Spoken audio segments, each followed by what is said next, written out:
caliber together. Brandon Owens, hats off to this young man. Absolutely. So close to his first ever GNCC podium.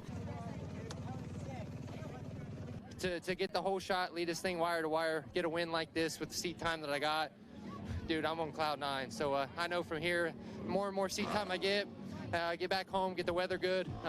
We're sitting in a really good spot in this Phoenix ATV Yamaha.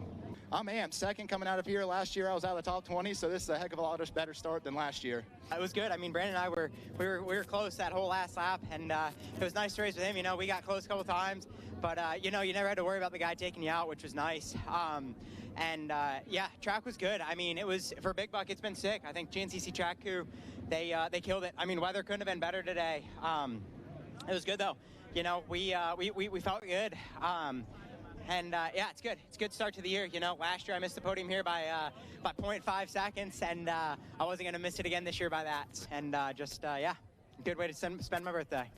Yeah, just was kind of being patient, looking for a good place to pass, and ended up getting it probably about the 8-mile marker, and yeah, made the pass. It was good. We were going back and forth, splitting some lines, and ended up coming into the turn right before Pro Pit's a little too hard, climb a tree, and let him by, and yeah, pretty much from there, I was just trying to do what I could, but he was ripping too, and I don't think this will be the last year of us. Let's hear it. We're kicking off 2026 in style, your XC1 ATV Pro Podium. Bryson Neal, Wyatt Wilkin, and Hunter Hart, 1, 2, and 3.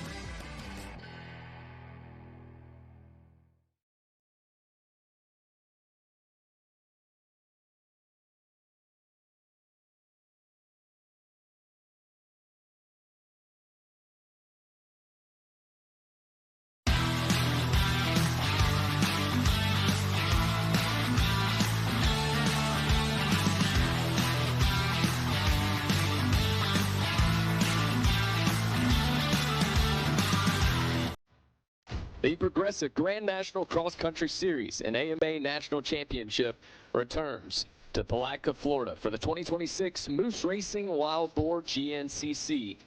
For what will be undoubtedly an exciting day of racing, will we see our defending champion and round 1 winner Bryson Neal back at the top of the podium? Can Wyatt Wilkin, your second place, best that and get himself into the winner's circle? Or could we see Hunter Hart, your third place there in round number 1, stamp his name as a winner here in 2026? Can our newfound podium contender Brandon Owens make something happen here at round number 2? All that and more coming at you on Racer TV. Are you ready to go? GNCC Racing!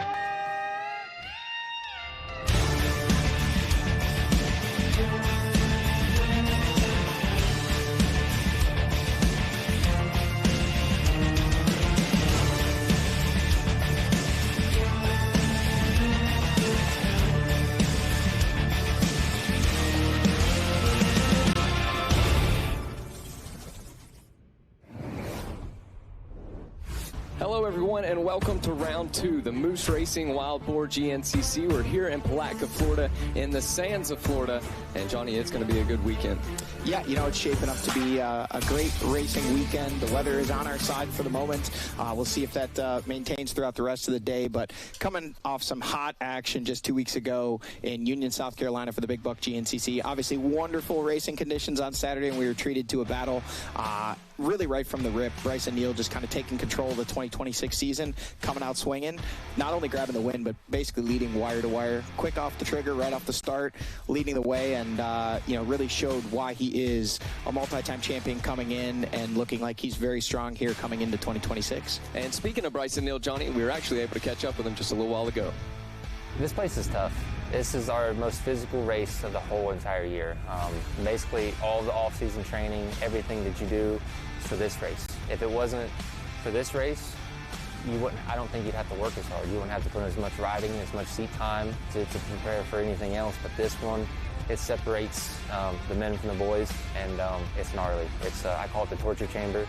Don't matter how good a shape you're in, no matter how good of a bike setup you got, it gets gnarly. It gets beat up. The last 2 laps is just hang on, just row your boat, hit them sand loops and bounce, and look for that checker flag. It's physically demanding. Well, Jackson, there you go. We heard it from the man himself, the multi-time and defending champion Bryson Neal, speaking about his performance at round 1 and coming into the sands of Florida here today. A lot of confidence. Definitely seems like he's ready to go. We got to find out that he didn't really get to ride as much coming into 2026 as he has in the past, so that confidence is high, and that just speaks as he gets more seat time, he's going to be even more lethal on that machine. But there's a lot of other riders out there looking to mix it up with him here today, and I think right at the top of that list, we also had a chance to catch up with our second place finisher from round 1, Wyatt Wilkin, and hear his thoughts on the Florida GNCC and how his season's been going so far. Yeah, all winter I told myself, like, let's win round 1. Like, let's work at it, go there, set the tone. And, yeah, the week of the race got super sick. And the mindset changed. I was like, man, I just got to get through this race healthy. And, you know, a good solid top 5 would be cool. And then 2 or 3 days before the race, it just, like, went away. I was back to feeling like myself, and I was excited. Got to a good start and rode up front for quite a while. And was trying to track down Bryson. He was out front. We kind of let him get away, and that can't happen. So clipped the tree and messed my front end all up. The alignment was completely out, and it's a pain in the butt trying to ride a four-wheeler with your tires going different ways. And just brought it home for a second. I was actually really happy with that. Just most people with the bike spin up like that would fall back, and to be able to maintain second and only 20 or 30 seconds off Bryson was awesome. All right, there it is. We got to hear it from Wyatt Wilkin, our second place there at round number 1. Our third place at round number 1, Hunter Hart. We were actually able to catch up with him as well. I ride a lot of sand, a lot of the year. This sand's definitely different here. The trails are naturally wider here. I mean, by the time the race rolls around, they're not going to be that wide, but they definitely are one of those things where it's a tight but a wide course, if that makes sense. You know, because like the ruts develop here so deep, and the holes just get brutal out there.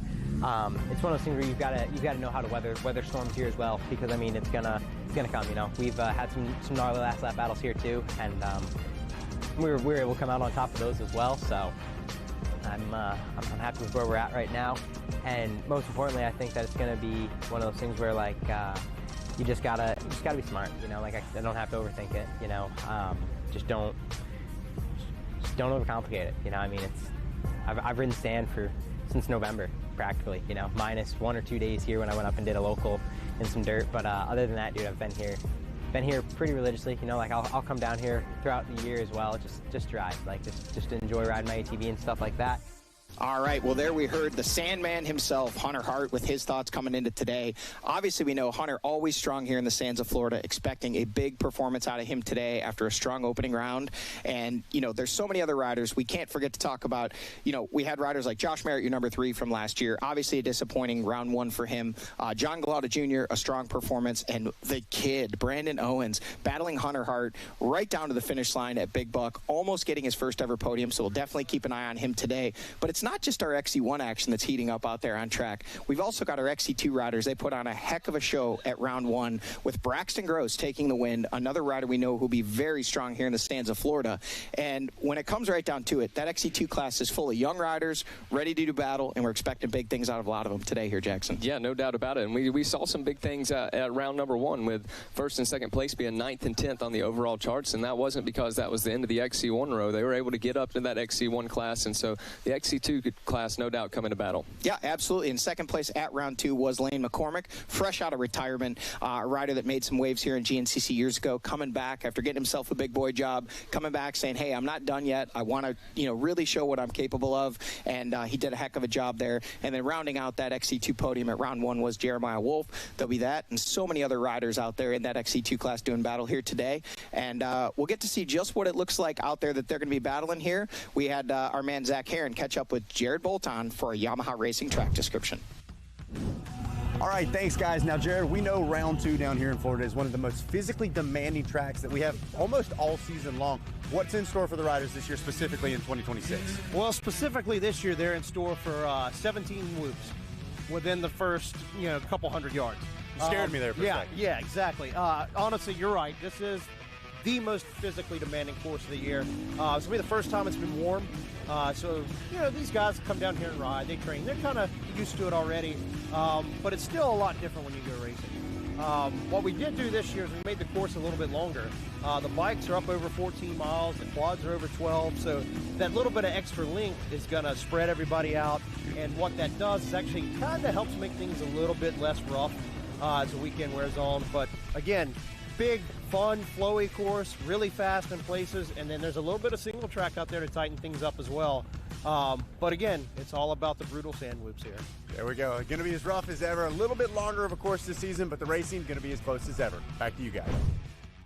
All right, and there it is from the trail boss himself, Mr. Jared Bolton. So without any further ado, it is just about time to go racing as we throw it down to Zach Karen for some 10-second calls.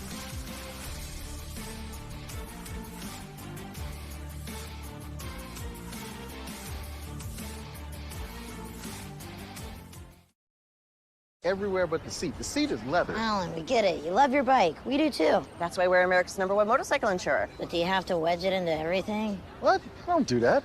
This reminds me of my bike.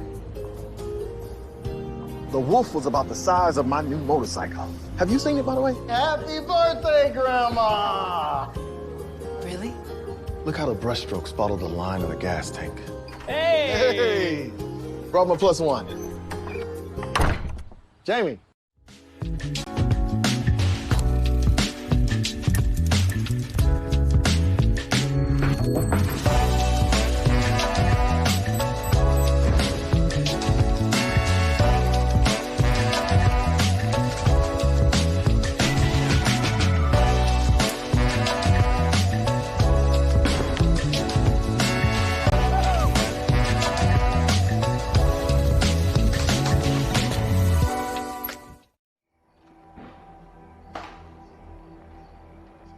Every generation believes they've invented the best way.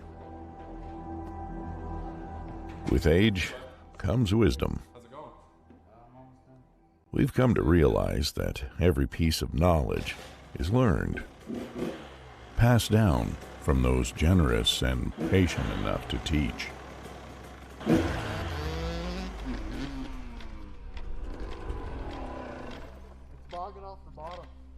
Take a look. Legacy. It's not about leaving something behind to be remembered by. It's realizing that the future lies within the next generation. Let's call it a night. All right. The nature of true progress is humbly building something bigger than yourself. Rocky Mountain ATV MC. This is our legacy.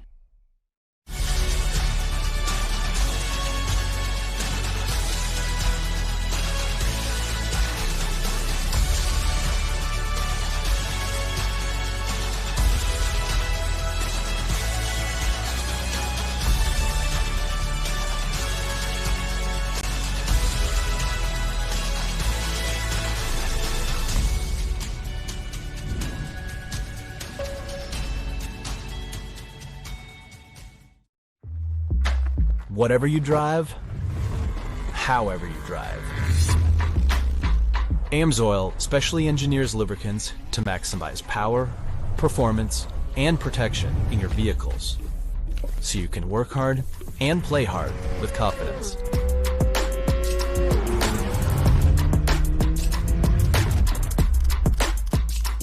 Order online at amsoil.com.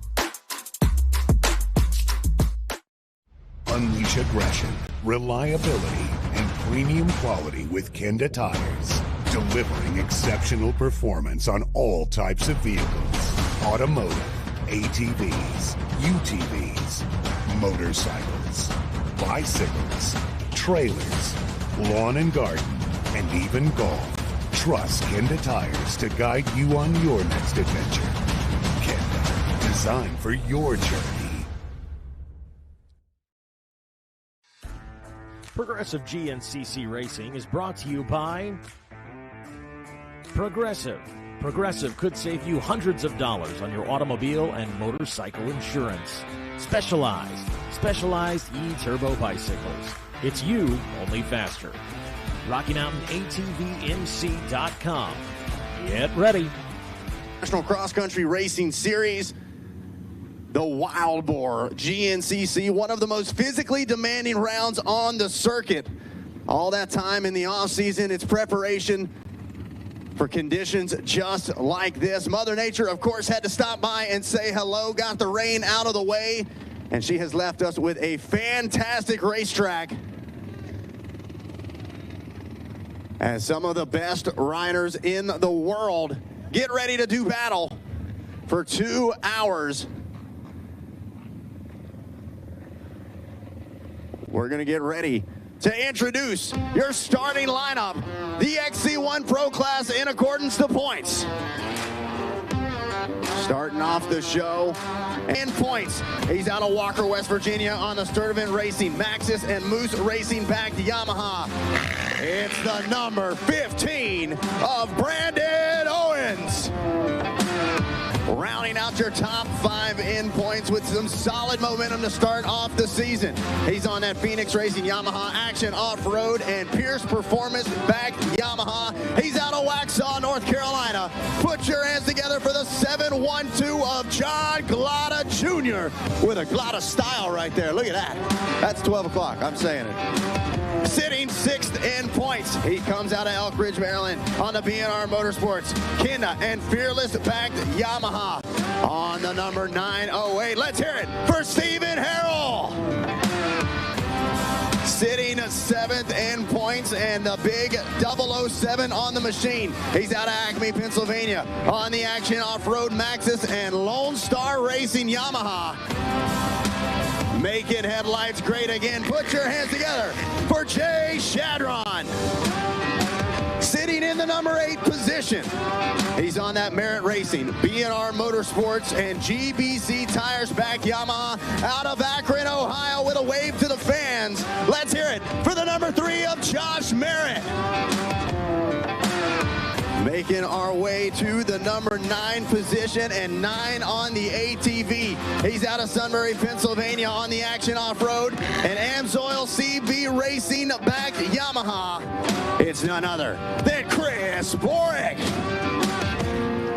Oh, we know gator sightings happen here in Florida, and we've got one right here. He's out of Waverly, West Virginia. He's on the Boar Moose Racing Parts Unlimited and a Lone Star backed Honda. Put your hands together for the 521 of Adam McGill.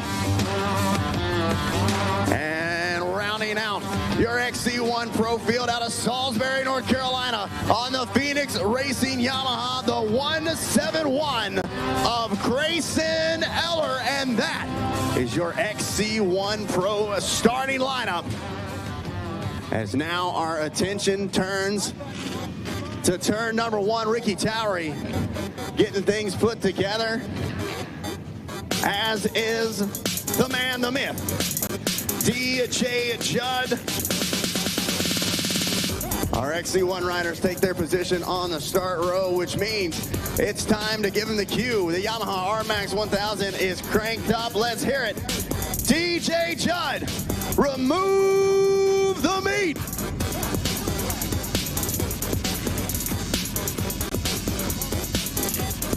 Final preparations underway for our racers. Some of the tensest moments you see all weekend, that last bit of encouragement from mom, dad, mechanic, the wife, whoever you got in your corner, giving you that last little bit of motivation. 2 minutes, 2-minute call from Ricky Towery.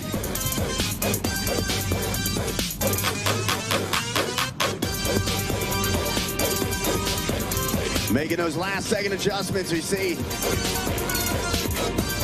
How's it going to play out? A fantastic race course. 1 minute, 1 minute warning for Ricky Towery. The dust not going to be a factor, but I don't think we're going to see too much mud either. This is truly going to be an ideal race course here for round 2, the Moose Racing Wild Boar GNCC. As all eyes fall on Ricky Towery there in turn number 1. There it is, blue flag waves, shut them down, shut them down, shut them down. As we get ready to go racing, well, ladies and gentlemen, you fought through the rain. You've made your way down here to beautiful Florida. So I got to ask you, GNCC, Are we ready to go Wild Boar GNCC Racing? All right, I've got your attention now. Not too bad. Let's try it again. Come on now. The rain has gone. Mother Nature is ready. One more time. Are you ready to go GNCC Racing? 10 seconds for row number 1, your XC1 Pro. Flags up, there it is. Who's it gonna be? Drag race heading into turn 1. Brandon Owens with a good drive, and he controls the inside. Can he turn it into a whole shot? Yes, it's gonna be the 15 of Brandon Owens. Hunter Hart and Chris Boar is right there, as well as the Bidwell Bullet in that number 4 spot. Blue flag waves, shut them down, as now we turn our attention to row number 2. The XC2 Pro-Am coming at you in 10 seconds. There it is. Keaton Henderson, Talon Stout, Kenny Schick, David Machisco, Damon Greibhop, Dalton Keys, Andrew Minoski, Nakeem Pageet, Trevor Furby. Who's it going to be? Looks like the 247 of Elijah Edmondson grabbing a hole shot. Jeremiah Wolf, David Witt, Michael Brown, Brian Wolf, Rudy Lewis, Joseph Pond, and Chase Allison. Lane McCormick, Logan Steele, Cole Likens, and James Aglada. As now we turn our attention to row number 3 in 10 seconds. College A, 16-19. Flags up. Trevor Meadows, Barrett Childers, Evan Bridgewater, Ryan Wilhelm, Blake Serco, Cole Owens, Garrett Rhodes, Triple XO, Cole Brandt, Andrew Adams. Let's see who's it going to be. That's a 557 of Harrison Lindsay, Jackson Migby, Bryce Pohl, and Andrew Smallwood, Jordan Berg, Landon Kassler, Jericho Edmondson, Noah DeSerzi, and Evan Ruckel all make their way through the opening corners. One rider looks like down in turn number 1, going to try to get that machine fired back up. There it is. That's the big 111 getting back after it. 10 seconds for Vet A, 28 plus. Jeremy Ladon, Alan Blavos, Simon Warren, Henry Moore, Lance Roya, Clayton Vanderpool, Alex Elioff, Jason Comio, Tyler Griffith, Brody Livingood. I see the 064 of Simon Warren. Looks like that might be the 317 of Elioff gaining control of the lead. Brody Livingood, Cody Benton, Christopher Kirby, Cody Wolford, Justin Willis, and Matthew O'Brien all out there. Next row coming at you in 10 seconds. Junior A, 20 plus. Headed your way, it's Aiden Jones, Josh Axel, Colton Kuda, Caden Lambruno, Gavin Mann, Tyler Coulter, James Swilly, Gavin Temple, Wesley Wirtz. Who's it going to be? That's the 828 of Christian Meyer leads the way. Julio Roy, Grant Olzetta, and Chance Hickey, as well as Seth Wilson, all out there in Junior A, 20 plus. Here we go. Next row coming at you in 10 seconds. Senior A, 40 plus. Dirk Tesseri, Matthew Hartwell, Pierre Vincent-Alt, Jeffrey Pickens, Ben Dunlap, Doug Morse, Samuel Burnham, Chris Conklin, and Fred Marley. That's the big 303 of Jeffrey Pickens. Papa getting the job done and grabbing that early race lead just like he wanted to. One rider with a bit of a late start. Little slideways action coming out of turn 1. That's the 417. Samuel Burnham getting a late start. Plenty of time to catch up. Here we go. 10 seconds for the next row. Vet B, 28 plus. Stephen Shannon, Kyle Patton, Joe Rutherford, and Joshua Wine. Woo-hoo-hoo! Watch out. The hay bales don't move. As looks like it's going to be the 406 of Kyle Patton. Patton himself on the back for that one. That was a drag race. As that rider gets picked right back up. Shout out 846 Joshua Wine. He wanted that whole shot bad. Here we go. Next line. 10 seconds. College B, 16-18, headed your way. Trip Marino, Brady Shepard, Zay Kyle, Corbin Hill, Kel Vaughn, John Hancock, Connor Humphreys, Austin Harshberger, Ethan Bridgewater, Braden Tony. Let's see. 055, that's going to be Trip Marino leading the way. Braden Toney, Keegan Shago, Max Rodriguez, Ransel Pennell, Ethan Dubois, Austin Wilson, and Graydon Hurst. Off and rolling. The next class, 10 seconds.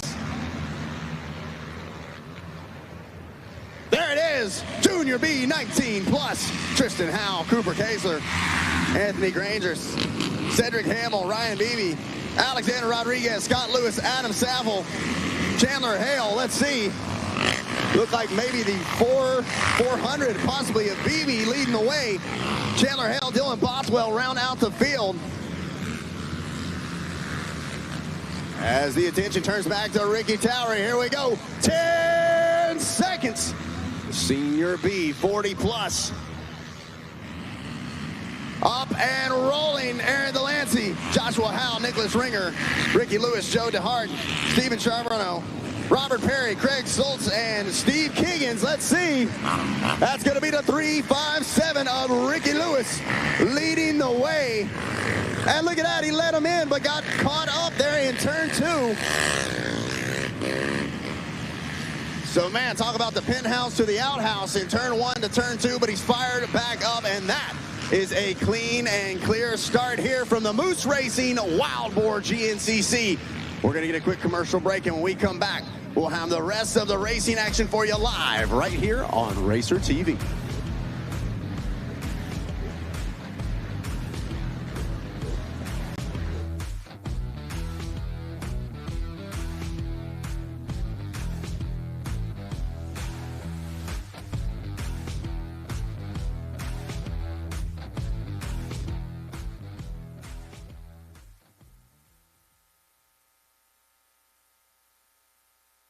Everywhere but the seat. The seat is leather. Alan, we get it. You love your bike. We do too. That's why we're America's #1 motorcycle insurer. But do you have to wedge it into everything? What? I don't do that. This reminds me of my bike. The Wolf was about the size of my new motorcycle. Have you seen it, by the way? Happy birthday, Grandma! Really? Look how the brushstrokes follow the line of the gas tank. Hey! Hey! Brought my +1. Jamie.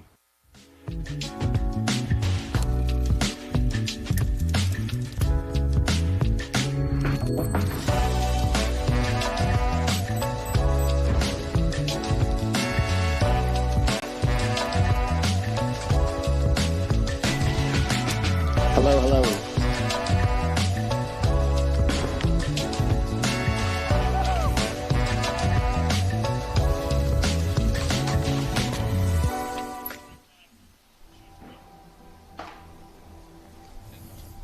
Every generation believes they've invented the best way. With age comes wisdom. We've come to realize that every piece of knowledge is learned, passed down from those generous and patient enough to teach.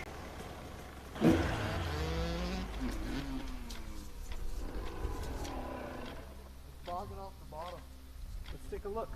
Legacy. It's not about leaving something behind to be remembered by. It's realizing that the future lies within the next generation. Let's call it a man. All right. The nature of true progress is humbly building something bigger than yourself. Rocky Mountain ATV MC. This is our legacy.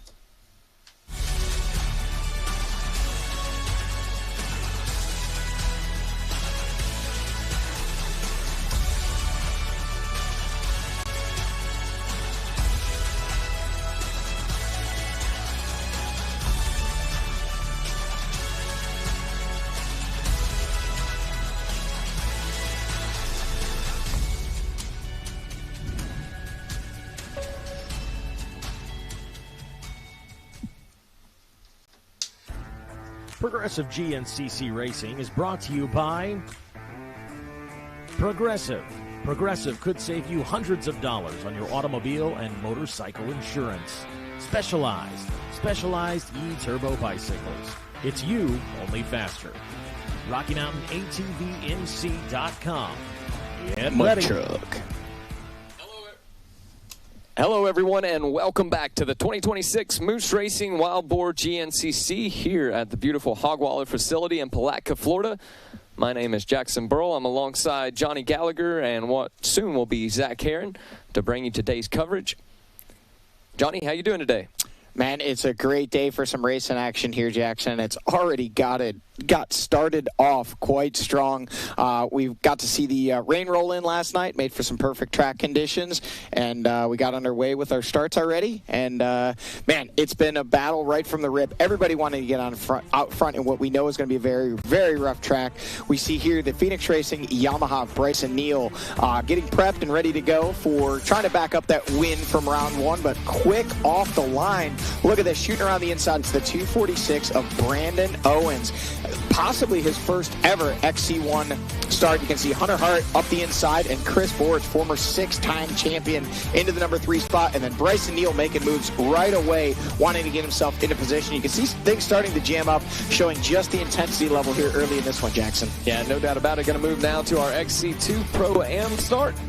And a great drive from the 247 right up the inside, Johnny. And that one was just about picture perfect. Absolutely. Elijah Edmondson grabbing the start there. We have seen some great performances, running in a podium position throughout much of round one just 2 weeks ago. And, man, you know, it really just does show the intensity right up. It looks like that's Cole Likens there in the number 2 spot. So an impressive start for him and Andrew Banoski there in the number 3 spot. The rest of these guys just fighting for position, knowing they do not want to be eating this black Florida sand. Again, that rain that we had coming in last night really starting to shake the track up, and I think it's going to give us one heck of a facility for these guys to do battle. We see our Yamaha Racing track map on screen, a long one, 14 miles. We're going to see some longer lap times today. This morning, only 4 laps for that morning AM race, and as the mile markers are clicking off, it's a whole lot of sand dunes. I can tell you, we talk about these track previews, which we're going to see here in just a moment. This one, it is really a tale of two cities here. We see from our Yamaha Racing live drone with a front fender. That's a new custom addition to our Yamaha Racing live drone. I was actually out there. The GoPro stopped, but I was on the Yamaha machine. I was so far ahead, you can't even see me for most of it, but I was out there. A little bit different conditions. This was obviously yesterday. OPAG, our producer Adam Gordon, getting out there, showing us just what the sands of Florida look like at speed as he's ripping out there. But a little bit more moist today. Again, that rain falling last night, and we're flashing now to the live action. Looks like to me that maybe Bryson Neal starting to put pressure on the 246 of Owens. Hard to tell, but I believe that is Owens out front, who, now mind you, just 2 weeks ago, battling for what would have been his first ever overall podium with Hunter Hart right down to the final corners, getting edged out and ultimately ending the day in P4. Bryson Neal grabbing the win. Guys, we got a 2-hour show here. I don't know how much we can say about how strong Bryson Neal is looking right now. Looking there, that looks like that could have been Grayson Eller, and there is Chris Borch on that number 9 machine. A quick start for him, but looks like he's dropped a few positions here as we are out now to the 5-mile marker, and you can see this track already getting rough even early on in this one, boys. Well, yeah. Johnny, just like you talked about, you've got battles where, hey, maybe we battle for a couple of minutes, maybe we battle for a few sections early in a race, but when you talk about the battle between Brandon Owens and Hunter Hart, that was an absolute dogfight back and forth. We didn't know who was going to get it all the way down to the checkered flag. The amount of confidence that something like that's going to give you, Jackson, when you know you're able to go the distance. I can't imagine. I'd love to see the heart rate data from both of those riders because it was absolutely everything that they had. I think Brandon Owens is going to be feeling pretty dangerous here at round 2. Yeah, no doubt about it. He was very excited after that one. And we're seeing it right now. We're seeing the confidence play out. But, Johnny, we just saw our XC2 class leaders come through, and it looked like Elijah Edmonds is still holding on. Yeah, still out front. Cole Likens still in that number 2 spot. Danik Paquin, a visiting rider from Canada, up into the number 3 spot. But it was the big 223 machine of Braxton Gross. Last year's winner here and 2 years ago in that XC2 class. Just won a big international sand race over in France against some of the best sand specialists in the world on ATVs. He is truly one of the best ATV sand riders on the planet at the moment. We'll see what he can do, but right now he's still got 3 riders ahead of him, even just in that XC2 class. Danik Paquin also very, very strong in the sand, and we surely expect to see big things out of all of those guys. See, now the track looks a little different here. The marks that you're seeing, those are e-bikes there. Everybody out checking out the checking out the course on those Specialized e-bikes, a great sponsor of the series, allowing you to get out there and get some miles in, see what you're going to be facing when it's time to go racing. 6 miles in, and we're waiting on our leaders. Will it still be the 246 of Owens out front, or has the big number 1, the Bidwell Bullet of Bryson Neal, been able to make the pass and get out front? I tell you what, if Bryson Neal can get to the front in this one, you can't say it's over. There's a lot of fast riders behind him. And look at this. I think this may be... Nope. So that's Hunter Hart there, it looks like. So I think this might be a little bit further back. That could possibly be John Glauda Jr. there. No, that might... No, that's a chest protector, unless Hart has also gotten around Owens. We'll wait until we have one of our static camera shots there. We can see the rest of the XC1 field kind of working their way through. But we're going to wait and see. Has Bryson Neal been able to make the pass? There it is, out front. And look at this. It is Hunter Hart into the number 2 spot. So big changes up front. And these are 2 of the very, very heavy hitters that we expected to see up front are very much up front early. Josh Merritt making some moves. Now there is Owens. So back to the number 5 spot. There's John Glauda Jr., Stephen Harrell just ahead of him. And that was already starting to shake themselves out. Yeah, that was Wilkins just in front of Merritt, too. And so some of the big names moving forward. There's Jay Shad, followed by the Gator. But, Jackson, you were even talking about earlier. You said something to Hunter about how you like these conditions. We know he spends time down here in Florida training. I think, again, the confidence, it's kind of the way we talk about even approaching the mud. The sands of Florida, you got to have a positive outlook on it. It looks like that might be Grayson Eller making his way through. But if you've got a positive kind of environment around you coming into these situations, seems to be working for you. There's Chris Borich after a solid start. But for Hunter Hart, this could be dangerous. He talked about it in his post-race interview from round 1. He needed to latch on to the back of Bryson Neal early. He knows that's the only way he's going to be able to see if he can go the distance. It looks like he's going the distance right now. I was able to see him when he was following Bryson a few camera shots ago, and Hunter Hart really seemed to be letting it loose. Well, and, you know, you got to think, Hunter Hart, we were actually giving him a little bit of flack yesterday, calling him the fastest man on Instagram, because his Instagram clips, they're unreal how fast he's going. But the last couple of years, it just really hasn't translated to that. Look at this. Braxton Gross now to the front of XC2. So just 1 mile ago, back in that number 4 spot. And now it's Cole Likens up to the number 2 spot there. Then it's Danik Paquin. Don't know if the camera glitch missed Elijah Edmondson. We'll wait and watch here for the 247. It is. There is Edmondson, looking a little bit like he's maybe not exactly jiving with the sands of Florida, taking a look over his shoulder to see who's coming next. Are those the other cars? Well, if he looks too far back, he's going to see the 341 of Jeremiah Wolf on a charging through the whole pack, literally from last, just 2 weeks ago, up to that 3rd place position in that XC2 class. So we know Jeremiah is going to be on a charge for sure. We'll see if Elijah Edmondson's kind of able to gather himself up. A lot of the guys that don't spend the winters down in Florida, you come down, you look at the track on Friday, you're like, oh, this doesn't look so bad. Then once you actually get out there on the race, and it's just so deep, so rough, it can kind of come at you quickly. It takes a little bit to get acclimated and realize this is what we've got to deal with for 2 hours. No doubt. Taking a look here at this mile 6 marker as we see another one of our XC2 runners. James Glauda, younger brother of John Glauda there. And then it was the one, I believe that might have been either Talon Stout. There looks like it was Dalton Keys. Now let's see. Hey, Big Brad out there. That's the crew chief for Lane McCormick, one of our XC2 riders at the 7 mile marker on a run there at the power point, going out possibly looking like he might be on a mission to get a pit board to his rider, Lane McCormick, finishing 2nd in that race in South Carolina just 2 weeks ago. Back to our leaders. Hunter Hart still on the rear grab bar of Bryson Neal. Guys, this section right here is so deep. And you can already see a bit of a 2-rider breakaway. That last camera shot where we had the full XC1 field through, Wilkin was definitely closer to Hart. You see Hart with a little glance over. So this is just like we said, an all-out sprint, trying to hook onto the back of Bryson Neal. We know Wilkin trying to do the same thing with these top 2, starting to slip away a little bit, and then was very curious to see what we got out of this rider here this weekend. Josh Merritt, we know what he's capable of. Didn't have the round 1 he was hoping for, but Johnny, you can talk about it. It's so important to be able to quickly rebound at round 2, try to get that momentum in the wind back in the sail. Yeah, and it was a very eventful day for Merritt there at round 1. Actually had a horrible start, got not together with a couple riders going into the woods, worked his way up to that number 3 spot, and then I heard multiple stories of him just flipping off into the woods, bending up that machine, ultimately bringing it in for P8 on the day. But back to our leaders, Bryson Neal on screen, Hunter Hart looking like he's able to match his every move at this point. So Hunter, we've seen him, you know, really have some good races and rode very, very well at Big Buck just 2 weeks ago. But I think this could be a big confidence builder for him today if he's able to match the pace of Bryson Neal, really set him up for what could be a dogfight for this championship as the season begins to unfold.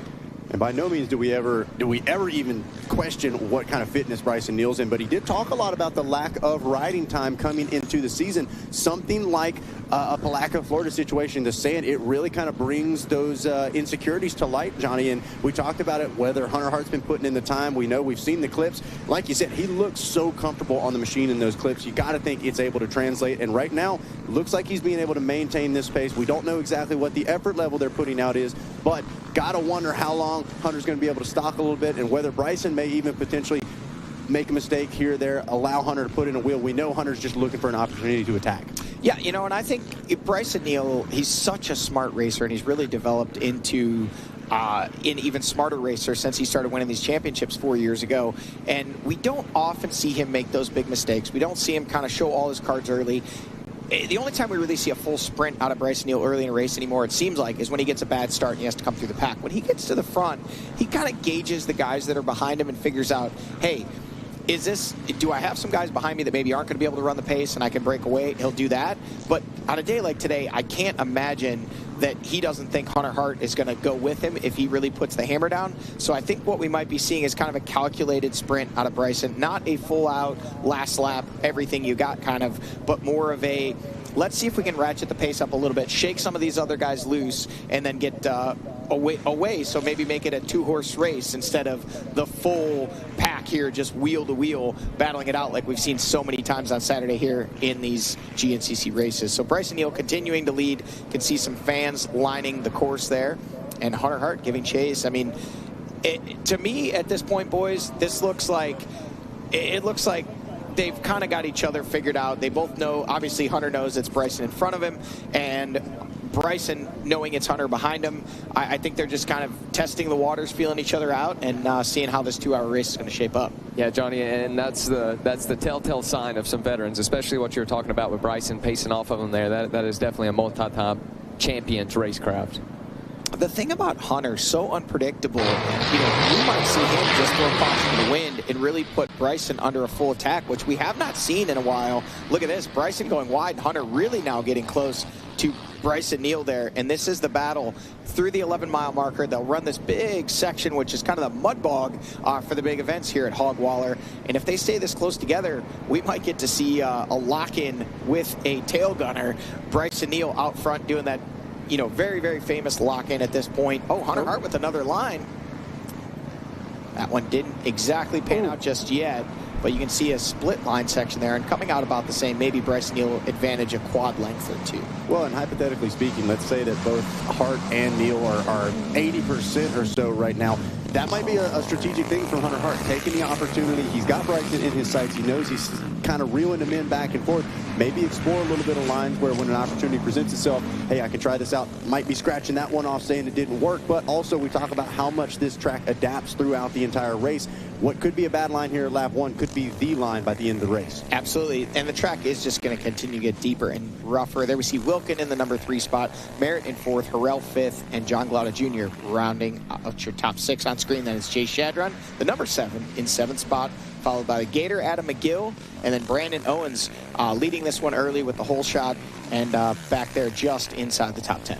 Yeah, one thing worth noting as we pop back to him right now is it sounds like some very different off seasons here from Hunter Hart. As far as I know, he's been full bore all winter long. Different story from Bryson Neal, but either way, boys, he showed up to round number 1. We got 3 lock-ins, and I believe we were actually able to talk to Bryson about just that.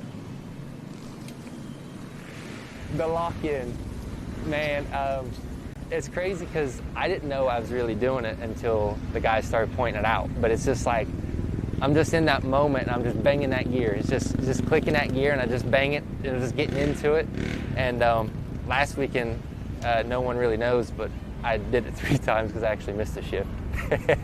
So, but I'm just pumped. It's like, it's usually whenever I'm feeling the flow, I got the track figured out and I'm digging forward and I'm just banging that gear. I'm just like focused and just like, come on, just banging it as quick as I can. Let's go. It's usually always on pro row or field sections because the woods, I do it every now and again in the woods, but you're just usually just, you know, throwing the bike left and right, setting up for the next corner. But in the fields where you're just kind of sitting there, just hanging out for a second, I just get that extra English and I just bang that gear. It's just, I'm just feeling it in the moment, and man, I don't know, it's just natural. Until the guys started pointing it out a couple of years ago, I didn't even know I was doing it. It's just me, just a little riding style, I guess I do. I almost get secondhand embarrassment sometimes because I'm like, I didn't really know I was doing that, but it was just like natural to me. But it's cool that it pumps them up so much and they enjoy watching it. That's kind of what I take mostly from it. It's cool that they talk about it, they like it, and it gives them something to like, oh, B. Neal, he's on it. Look at him go, look out. We don't just like it, we love it. We need it. Yeah, I was about to say, we wait for it all race long. And so it's good to know he's doing it for us. Yeah. Well, and we have to give credit where credit is due. Matt Pierce of Pierce Performance was the one that coined the term lock in. There it is. Because he said Bryson Neal is locked in, and when he locks in, he's really locked in. That's a whole lot of lock-ins. But Matt Pierce and Levi Cohen, we got a nod in there from Hunter Hart. Yep. But I'll tell you what, I'm really liking what I'm seeing right now out of Hunter Hart. I mean, obviously Bryson Neal setting a very impressive pace here on lap number 1. But it looks like Hunter Hart just has really kind of marked him. And as he pointed out in his post-race interview, like you guys said, you know, wanting to see if I could get with Bryson and I could find that pace, would I be able to hold it? And looks like Steve Harrell now has opened up a little bit of ground over John Glauda Jr. Jr. was putting a whole lot of pressure on him there. But right now, Harrell looking pretty strong there. Then it should be, so Josh Merritt was the loser in that exchange. Dropped back from that 4 spot back to about, so that'd be 4, 5, 6 spot. Then it's McGill in 7th. And Jay Shedron in 8th. Brandon Owens now coming in looking like he's going to be taking some goggles possibly. Must have really taken a face full of roost there after. Oh, that's an interesting way to get those things into place. Just give him a little side pop. The slap in. Yeah, that's a knock in right there, yeah. But I like this. Hunter Hart looking good. Bryson Neal obviously strong out front, but Hunter Hart is not letting him get away. That's the thing with a guy like Bryson. You let him get just that little bit of breathing room and get comfortable. If Hunter Hart's going to shake Bryson Neal, which is an incredibly hard task to take, you know, he's really going to have to put pressure on him through the entirety of this one and see if he can maybe just try to find some weaknesses. I don't know that they're there, but if they are, the only way that you're going to find him is really to push the pace. Well, and to your point that you said earlier, Johnny, very rarely, if ever, does Bryson Neal make those mistakes on his own. Normally, if it happens, it's almost got to be forced. And so if you're Hunter Hart right now, this gap, don't get me wrong, it keeps it nice. It keeps him to where he's able to see what maybe Bryson's doing. But I think it's going to take a little more, some bumping and banging, if you will, to be able to knock Bryson off of his game. Because even going back to that interview, something as simple as the lock-in, yes, it's fun. We like to have fun with it here in the studio. But it just talks about how at one Bryson is with his machine and what he is like when we say in the zone, but it truly is almost a tunnel vision-esque type thing where he's just completely focused on what he's doing. And especially for Bryson Neal, very rarely do I think the rest of the competition comes into his head. No, I think you're exactly right. I think when you get in a position where you've won multiple championships and as many races as Bryson Neal has, you know, and realistically looking at it, you know, potentially his biggest competitor the last couple of years, Walker Fowler, obviously getting injured coming into the season. So I think that's just a little bit of extra confidence for Bryson. I think he just looks at it as, hey, it's me, my bike, I'm racing the track. And he spoke about feeling the flow. You can really tell when these guys are kind of in that zone, feeling the flow. With Bryson, it's very noticeable and visible with that lock-in. But a lot of these guys, they just a little extra swag, maybe kind of, you know, throwing the back end out in the corners or a little style through the, you know, through some of the rougher sections of the track. Look at this. Wyatt Wilkin has made up a little bit of ground there, it seems. So he is not letting those guys go either, wanting to get in the mix for that battle. And now that is Harrell up to the 4th place spot. Bryson Neal bottle hanging, a little bit of hydration, and right there, Hunter Hart. Next up will be the 5 of Wyatt Wilkin. Yeah, Wilkin on the charge. He's definitely shrank that gap. And pretty close battle. Let's see here. It was Harrell and John Glauda Jr. was behind him there in the number 5 spot. So yeah, that definitely has opened up a little bit. Harrell there in 4th, still Glauda in 5th. And I think it was Merritt in 6th, the last that we had seen. So something happening with Merritt there, dropping from the number 4 spot back to 6th and losing a little bit of time as well. And now he's actually got pressure from the Gator. Adam McGill there, the 521. So then it is Jay Shadron dropping back a couple more spots. Another rider that spent the winter down here in Florida, so expect to see him be strong throughout the entirety of this one. Plenty of seat time for him. Brandon Owens should be one of the next riders through here. We did just see him stop and get goggles. A little bit of a extended pit stop there as they slap the goggles back into place, and there is Owens. That's a great shot, Jackson. We were talking about it earlier. Yes, it's sand. It's sand everywhere, but there's different kinds of sand out here in Palatka, and you can see the top of these berms. It's that dark, really almost black type sand, but you dig all the way down to the bottom, and you almost get this super powdery beach sand that does pack up a little bit, but then when it gets broken loose, it just turns to dust. So as these riders continue to dig down, we'll start to see them maybe moving around as far as what the race lines are, because at this point, they're starting to drag, starting to get really deep down in this soil. Yeah, no doubt. The rain has definitely changed this one up big time. You can see a very different color in the sand, and a great way to see it is from that Yamaha Racing live drone. You can see some of the roads through the Hogwaller facility right next to the racetrack, completely different shade. Guys, as we check our live timing and scoring, Wyatt Wilkin actually missing from scoring there, so most likely a transponder issue. This shot was right after the finish line, so we know he did come through in that number 3 spot. So everybody from him on back will be dropped back a position. There is your XC2 leader, Braxton Gross. They're now coming through, so making his way through those XC2 riders, but I know he had some pretty lofty goals as far as overall this weekend. Definitely going to need to get moving if he wants to catch that XC1 pack in front of him. And it's Cole Lyken strong there. Chris Borich now back a little bit with the XC2 guys there. See, I believe last camera shot, it was that man right there, Danik Paquin out of Canada. Does not do the whole GNCC series, but he really loves the sand races. Comes down and puts on a show. There is Jeremiah Wolf now up to the number 4 spot in that XC2 Pro-Am class. Yeah, Danik, always a fun one to get to stop and chat with for a second. Glad to see him here this weekend. I'd like to mention John Glada Jr. sitting in that 5th place spot. He found himself in 5th there at round number 1 just a couple weeks ago. Finds himself back in it. Only difference is not too much different. Brandon Owens was just ahead of him there at round number 1 with a 4th place. There's Elijah Edmondson, so it looks like he is regrouped after an early hole shot, losing a couple positions, sitting back in that number 4 spot. Hard to run across the track, too, it looks like. Sandburns will reach up and grab you. No, you talk about John Glada Jr. I was able to talk with John and his brothers between races, and, you know, this is one that they have circled on their calendar in the sense of it's just tough. There's no other way to look at it. And, you know, Johnny, I'm sure you can talk about this. When you know you've got not only one of the most physically demanding rounds of the year, but arguably the quickest turnaround between this race and then a week later, we're going to be out in Talladega. There is a bit of preparation. There is a bit of, you got to know yourself, know what your own gas tank, as they like to call it, is, as far as you can deplete yourself. You can end up overdoing it out here and wind up not only ruining your weekend here, but ruining round 3 as well. Yeah, absolutely. And Florida is such a unique animal, especially for the riders that don't spend a lot of time down here riding the sand. Again, as we pointed out, the track just shapes up so much throughout the course of the weekend. It gets rougher with each lap of racing. Honestly, it gets rougher with each ATV or motorcycle that passes through it. It's just the material moves so easily and so quickly. It's an ever-changing race surface. I'll tell you what, ever-changing is the gap between Hunter Hart and Wyatt Wilkin. Wyatt Wilkin absolutely on a charge, and I think he's basically trying to find himself up in that battle for the lead rather than falling back to the group behind him, and that could prove to be a great strategy for him if he's able to reel in Hunter Hart and ultimately Bryson Neal as well. That not only leaves him in a battle for the lead, but it pulls him away from Stephen Harrell in that number 4 spot and John Glada Jr., who's definitely on a charge there in the number 5 spot.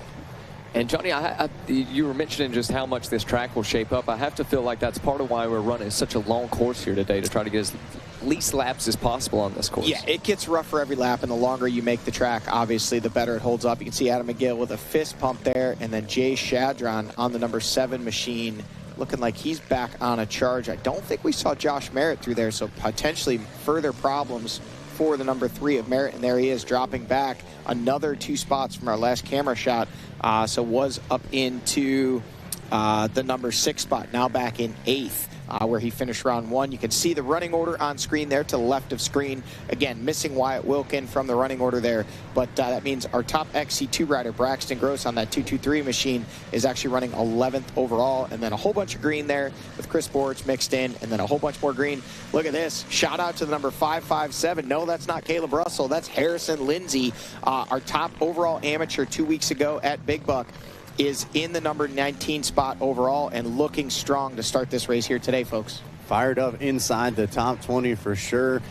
Flashing back to that top three, Wyatt Wilkin, an impressive pace considering he's kind of in no man's land. He's maybe just catching a glimpse of the back of Hunter Hart from time to time, but overall, he's not necessarily able to sink those hooks into the back of Hart for the moment. Meanwhile, Hart starting to lose toe just a little bit with Bryson Neal. This is a crucial time for Hunter Hart. You've got to stay right there, kind of get that toe along from Bryson Neal, but this is what Neal does best. He breaks his competition, and it just seems like he's able to maintain that pace that the rest of the field can't quite match. As it looked like Hart maybe got hung up right there as well, so the gap starting to continue to grow. Meanwhile, we know Wyatt Wilkins right there behind Hart on the charge forward. He could be switching from offense to defense, Hunter Hart, here shortly. Absolutely, Zach. And to your point, you said it's a crucial moment in the race for Hunter Hart. It absolutely is, because, you know, he basically, when you're following somebody like he was Bryson Neal, you don't have to do a whole lot of thinking. You're just kind of matching what they're doing. Right now, he's having to attack this track all on his own. You know, he's got to pick his lines. He's got to pick his braking points, what he's going to jump, what he's going to try to rhythm, what he's going to try to skim. And unless he's able to get back to the rear wheels of Bryson Neal, it really puts him in a position of having to defend, as you pointed, Wyatt Wilkin, who we know is on a charge just behind him there in the number 3 spot, just out of our camera shot.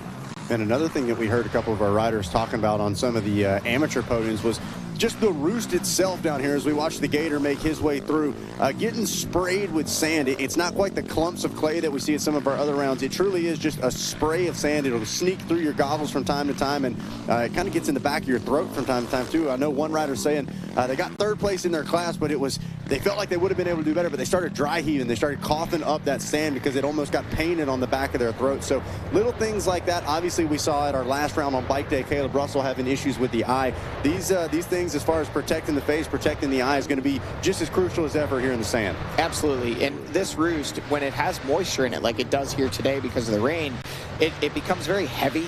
And when it hits you, it's almost like somebody just kind of sandblasting you. It really does take quite its toll on you. Look at this. Looks like John Glauda Jr. has made... No, that's Grayson Eller. We're a little further back here. And then it's Brandon Owens.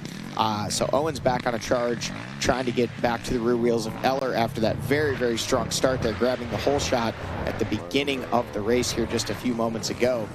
Still waiting on Braxton Gross, their XC2 leader.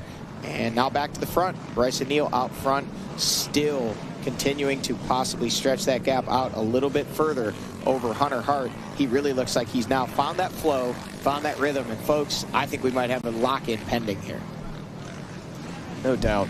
Hey, as we pop back now to the mile 3 marker. Braxton Gross making his way through. Don't think this is a big surprise. And we won't talk about a guy carrying some positive energy. I literally saw him before he made his way over to the start line. He's hanging out, he's throwing down, giving handshakes, taking pictures with kids. Like, it's just that positive atmosphere that really does kind of transfer from the pits right onto the course itself. And so Gross, we know he's got the confidence. We know he's comfortable in these conditions. He's executing right now. And this race 2 years in a row was his best overall finishes in GNCC racing. I think 6th and 7th overall, if I remember correctly. 6 and 7. Look at this. Bryson Neal now making a rhythm section out of that, just jumping his way through those very deep whoops here. And he has definitely opened it up over Hunter Hart now. Hunter Hart looking a little bit frazzled there. We'll see if he's able to maintain. He does still have a healthy gap over Wyatt Wilkin. Hunter definitely still having the opportunity to regroup here and go back after Bryson Neal, especially when we do get into lapped riders here very shortly. Wilkin making a nice little rhythm section of that corner as well. And yeah, by no means does the gap change necessarily mean that Hunter has fallen off the pace. We could see an increase in effort from Bryson Neal, wanting to get away early, as looking like John Glauda Jr. Yeah, Glauda has gotten the charge. I've always wondered, Johnny, you got a full water bottle and it's just flying around everywhere. How hard are you biting down on that thing? I don't know. Okay. No, you definitely do have to. It's a lot of weight there. To me, you'll see some of the guys will get it and they'll drink it as quickly as they possibly can and get rid of it. I know some of the coaches have said in the past, like, hey, don't be hanging on to that thing forever. You know, get the hydration you need, get that thing off to the side of the track, throw it in one of the water bottle receptacle zones, and move your way back on with the race. But it is so important in conditions like this. Not that hot here today, a little bit cooler temps for sure, but it's still, you just use so much energy that hydration is very much key. Speaking of the vision, looks to me like Josh Merritt maybe without goggles there. I saw that in the last camera shot as well, but it does look like he is back on a charge trying to close that gap back up to the 007.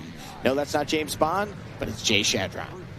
Yeah, 7 on the bike, 7th in points, and 7th on track, I believe. And shout out to Miss Shadron as well, racing today. Got a whole shot there in the AM race. And made the most of it, too. Also rocking the headlights? Yes, headlights as well. You'll be able to find her. So there we saw Hunter Hart in the number 2 spot. Bryson Neal still out front at the 5-mile marker. Now it's the number 5 of Wyatt Wilkin with those very bright roll-off canisters on those Scott goggles. Opting for the roll-offs today, even though not a lot of mud, you know, it just gives you that many more pulls to clear your vision. Again, we talked about the moisture in the sand making it sticky, but now it's definitely John Glada Jr. that's on the charge, and he looks really, really strong, guys. It's one thing to watch riders on 2 wheels come through here. It is truly mind-blowing to me to see these 4-wheel guys be able to do what they can do through these sand rollers, especially these ones like we're seeing right here, where they're a little bit off camber and they're not equal, or they're not equal whoops going through there. One side's bigger than the other, and vice versa, so on and so forth. Yeah, it's not a question of if you get kicked, it's just how and which direction, because they are hopping, skipping around, sideways through the air, that's for sure. But nonetheless, you see that throttle wide open or the thumb pin, whichever they're rocking. I'm impressed with the Gator as well. I know we're in the swamps of Florida, but the Gator's feeling right at home. Doing a Gator roll today. Absolutely.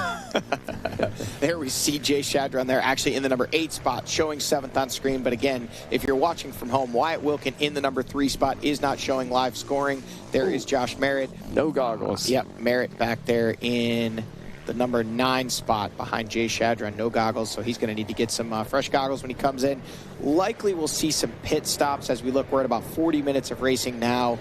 Don't know exactly when they're due in. Looks like we got to do some math, and I'm not in the mood for it. So it looks like possibly a 5-lap race. We'll wait and let race control decides that, but it will be very close on 4 or 5 laps here. And I can tell you what, whether you're Bryson Neal out front or you're sitting back in about that number 83, 11th position, you're still going to want this to be a 4-lap race, because this track is just getting more and more brutal each and every lap. Here comes Grayson Eller making his way through. You know, we talked about Mr. Incognito right now for the moment. Wyatt Wilkin kind of flying under the radar on timing and scoring. But between Wyatt and Hunter, we've got 2 names that we know we're really looking to re-step forward in 2026. Both of them not having the 25 that they were hoping for. Both of them really excited and almost more relieved on the podium at round 1 when I talked to them. It just was a sense of, I know we can do it. We've done it before. But it's so nice to actually get it done again. And you can tell both of these guys really fighting hard to maintain that consistency, because I think when you're dealing with somebody like Bryson Neal, if you want that championship, the old saying, you win it. Oh, no. Wait a second. Bryson Neal down. Looks like he clipped that tree there on the outside of the corner, but still able to maintain that gap over Hunter Hart. But those are valuable seconds. Yeah. And that could be just the kind of turning of the tide that Hunter Hart needs. If he looks up, sees Bryson a little closer, you know, he's not going to know that Bryson had that miscue. He may believe that his pace has just drug him back up to Bryson and could further encourage him to keep pushing, and we may see this battle come back together here very soon. Yeah, no doubt about it. And I feel like if there's anybody to be in the driver's seat of that number 2 spot, it is somebody like Hunter Hart, who's so familiar with this kind of terrain that we have here. Yep, so Bryson Neal. Now we go a little further into the track to the 6-mile marker, and there is Hart. So Neal, we believe, already through this section. We can get confirmation on that here in a moment, but we'll see just how far back Wyatt Wilkin is. Oh, look at this. Wilkin really, really looking like he is on a charge. But again, we know John Glada Jr. not too far back there as well, looking very aggressive in our last camera shot, and sounds like this may be him headed this way right now, and it is. Again, still Zach Aaron with the bottle there. John Glada Jr. not afraid to. It looks like we may have a replay of what happened to Bryson Neal. He did, just got out of those ruts, actually having to jump off the machine and throw the front end back into the ruts, and so he doesn't get hung on that tree. So a very quick recovery. That's a lot of racecraft and track savviness there, knowing he needs to just get back going, not worry about the couple seconds he lost, and don't let one mistake turn into 4 or 5, Jackson. No, John, it looked like he was just about off that machine before it even fully stopped rolling there, so that was very impressive. Well, and that shows a lot of composure, because it's easy to, you know, you can sit there and try to gas it and spin the back end around. You end up costing yourself time. Bryson Neal just kind of limiting the damage on that one small mistake, and there we go. There we see Adam McGill has come through, and then there is Jay Shadron, so that's 7th and 8th on the racetrack, and then here comes Josh Merritt in the number 9 spot. Man, you can just see these whoops with each passing lap getting deeper and deeper, and that is just an absolute brutal racetrack for these guys to be doing battle on out there, folks. Well, and it almost it doesn't make quite as much sense, but as you start to get tired, it's almost more important to continue to hit at speed. We watched the way Bryson Neal and Wyatt Wilkin were able to kind of go through that rolling corner, Jackson. They're doubling and flowing with the bumps that are forming, whereas we saw Hunter almost slamming into it. You could almost feel just how much energy was being used to control these machines around it. It sounds counterintuitive. You got to go faster to ride smoother, but in conditions like this, you've got to find ways to kind of hop, skip, and jump your way through some of these bumps. And actually, one of the guys that's probably one of the most technically sound in the sand, Hunter Hart, was able to catch up with us this weekend and talk about what it takes to go sand surfing.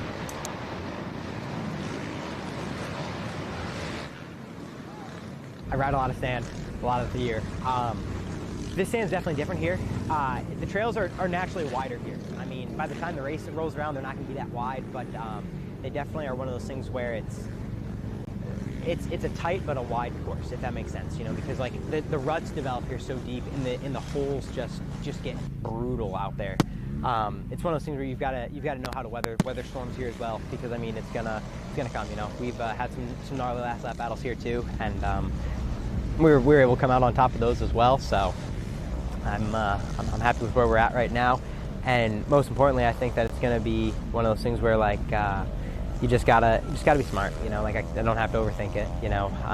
Just don't overcomplicate it, you know. I mean, I've ridden sand since November practically, you know, minus 1 or 2 days here when I went up and did a local in some dirt. But other than that, dude, I've been here pretty religiously, you know. Like I'll come down here throughout the year as well, just to ride, like just to enjoy riding my ATV and stuff like that.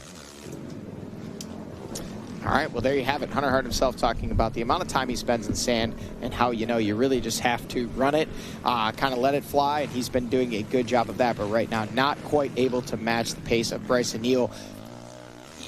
Zach, you were mentioning kind of the way you have to ride the sand and how you have to continue to be aggressive. There's a whole other aspect to that. A lot of these guys set the bikes up, set the ATVs up very differently for the sand, and when they're set up to go fast, you're kind of staying on top. For casual observers, it may not make a whole lot of sense, but if you follow Supercross, you know, you set a bike up differently to skim the whoops than you do to jump through them. Imagine that, and then you spread it out over 14 miles. If your bike is set up very stiff and you're trying to stay on top, when you slow down, that thing will literally beat the fillings out of your teeth. But if you have it set up to be able to kind of rhythm through, and then when you look at this, Adam McGill waving back to Jay Shadron. Tell you what, no matter what you think about the Gator, he has fun out there. He's in his element. He's got swamps and water all around. Fellow Gators lurking in the ponds everywhere. But he's lurking back there and charging very strong in that number 7 spot. Taking a look back at his buddy Jay Shadron there, giving a wave. And then just behind Shadron, it looks like Merritt has recovered now and starting to get a little bit closer to the number 7 of Jay Shadron. But again, if it's all in how you set the machine up. If you kind of set it up to be plush and soak up the small bumps, it's not going to work as well in the big loops. But if you set it up super stiff to be able to stay on top and then you slow down, it becomes almost unrideable.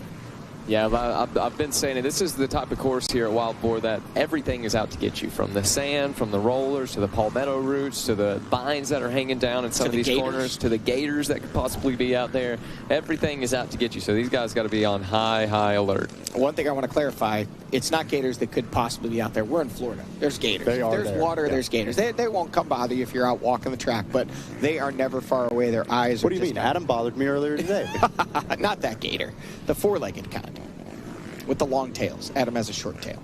There we go. Bryson Neal on screen out front, leading the way and starting to stretch that lead out. It was a few bike lengths. Look at that. That fan got a face full of Bryson Neal's roost there. He'll bottle that up and maybe sell it on eBay, see what he can get for it. But Bryson Neal looking strong there in the number 1 spot, fresh off that win 2 weeks ago, starting off the season really just about as well as you possibly could. A win at round 1, leading the way here at round 2. It looking like it might just be a Cinderella story for Bryson Neal here in 2026. Well, and Bryson's just setting himself up for success. You talk about, you know, kind of your checklist as a racer that you've got, right? You want to have a solid communication with your team, with your machine. Then you got to go out and start checking boxes. He's gotten good starts multiple times. He goes out and executes, and then at this point, he's not under that mental pressure of another rider. Even as close as Hunter Hart was, I really don't think it was bothering Bryson to where he's able to set up in advance. You see him starting to move the body off to the side. And on top of all this, you got to be tough to be able to be successful out here in GNCC. And that is one thing about it. Even when the going gets tough, Bryson Neal gets going. Speaking of toughness, we were able to catch up with the number one and talk about the grit it takes to be a champ. I'm in a good spot. I'm in a really good spot. You know, the first 2 years was really tough. Trying to get the first one and then trying not to be the only guy for the second one to not back it up.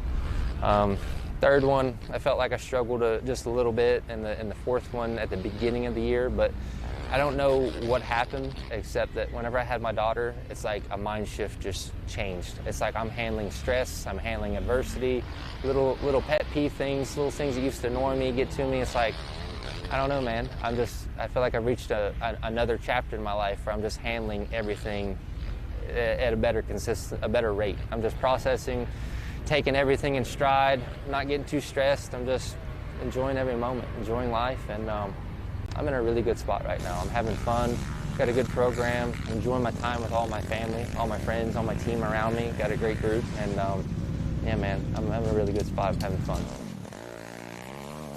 Well, a couple takeaways there, folks. I mean, if you're a GNCC XC1 racer and you're out trying to beat Bryson Neal, that interview may just haunt you. He's talking about confidence. He's talking about just really kind of feeling like he's in a good place. And when you have somebody that's already as dominant as Bryson Neal, added confidence, added comfort level, it's just going to make them that much stronger.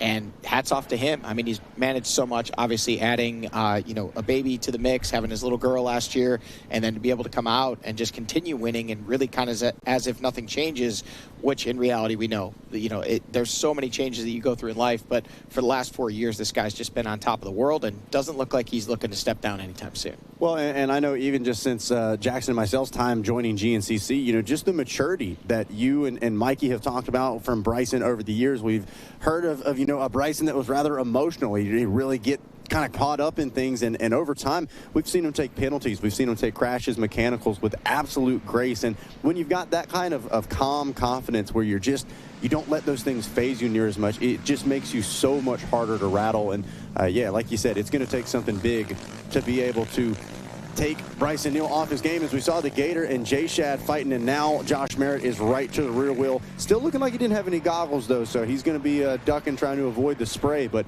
he's at least back up in the fight. Yeah, and so that is the battle for 7th, 8th, and 9th on the track, really starting to come together there. And I believe Josh Merritt most likely will be getting some goggles when they come through the pro pits here in just a matter of a few miles. But Bryson Neal out front continuing to open up that lead over Hunter Hart in the number 2 spot. But to me, it looked like John Glada Jr. in that last camera shot was just a little bit closer to Wyatt Wilkin. So not only do we have a torrid battle back there in 7th, 8th, and 9th, but we may very soon have a wheel-to-wheel battle over that final podium spot with John Glada Jr. now up to the number 4 spot and starting to get close enough to maybe put some pressure on Wyatt Wilkin to wrestle away the number 3 spot. Here will be the tail. I believe we're going to see some pit stops here, folks, as they work their way into pro. You can see him checking up early, downshifting that machine. We got Chris Neal on the gas can, Bryson's father. You can see he gets his own goggles there, some fresh vision just to keep things absolutely that he's able to see. Look at that guy wrapped up in the tether cord. You can see a little head shake there, frustration. Maybe only a second or two lost there because of that, but little things like that can kind of shake you off your game when you come in. But he is in and out of the pits, and nobody else was even able to catch sight of him for a moment. So that's going to be a big confidence builder for Bryson Neal, and maybe a little bit of a shot across the bow of the rest of his competitors. So Neal checking all the boxes there, clean vision, refueled, got some hydration in the system now. So at this point, got to think he is back off on a roll. And just like you said, is now we see Hunter Hart in the pits. Interesting approach we see from Bryson Neal. Very rarely, not very rarely, but we don't often see a lot of people putting their own goggles on and stuff. Oh, look at that. Wow. Wilkin now right to the rear wheels of Hunter Hart as they exit the pit. Sorry, I didn't mean to tell you. No, I was looking at John. There was contact. I mean, and it wasn't anything malicious that Wyatt Wilkin did. He was that last pit slot, and when he got on the gas to come out, Hunter was next to him, and they may not have touched, but from the camera, they got very close. And also, John Glada Jr. there could see those guys at the end of that straightaway. So now it may become not only a 2-rider battle between Wilkin and John Glada Jr., but it might be a 3-rider battle over just 2 podium spots there. And here it is on screen. Hunter Hart in the number 2 spot, Wyatt Wilkin in the number 3 spot, and John Glada Jr. in 4th, and they are all from our old trail boss, Bjorn Hamrick, wheel to wheel. That's a battle, folks. Look at this. We'll follow it on screen from our Yamaha Racing live drone. Wilkin really looking racy, starting to put a lot of pressure on Hunter Hart there on the 318 machine. And then John Glada Jr. just lurking back there in the number 4 spot. Look at this. Wilkin has the drive, but Hunter Hart shuts him down. Man, no doubt about it. Wilkins wanting to make the pass right now. We talked about bouncing from offense to defense, and he does not want to have to deal with Glada, hoping to maybe put somebody like Hunter Hart between the two of them. We know how difficult of a rider Hart is to pass. Wilkin thinking maybe he can make a quick move.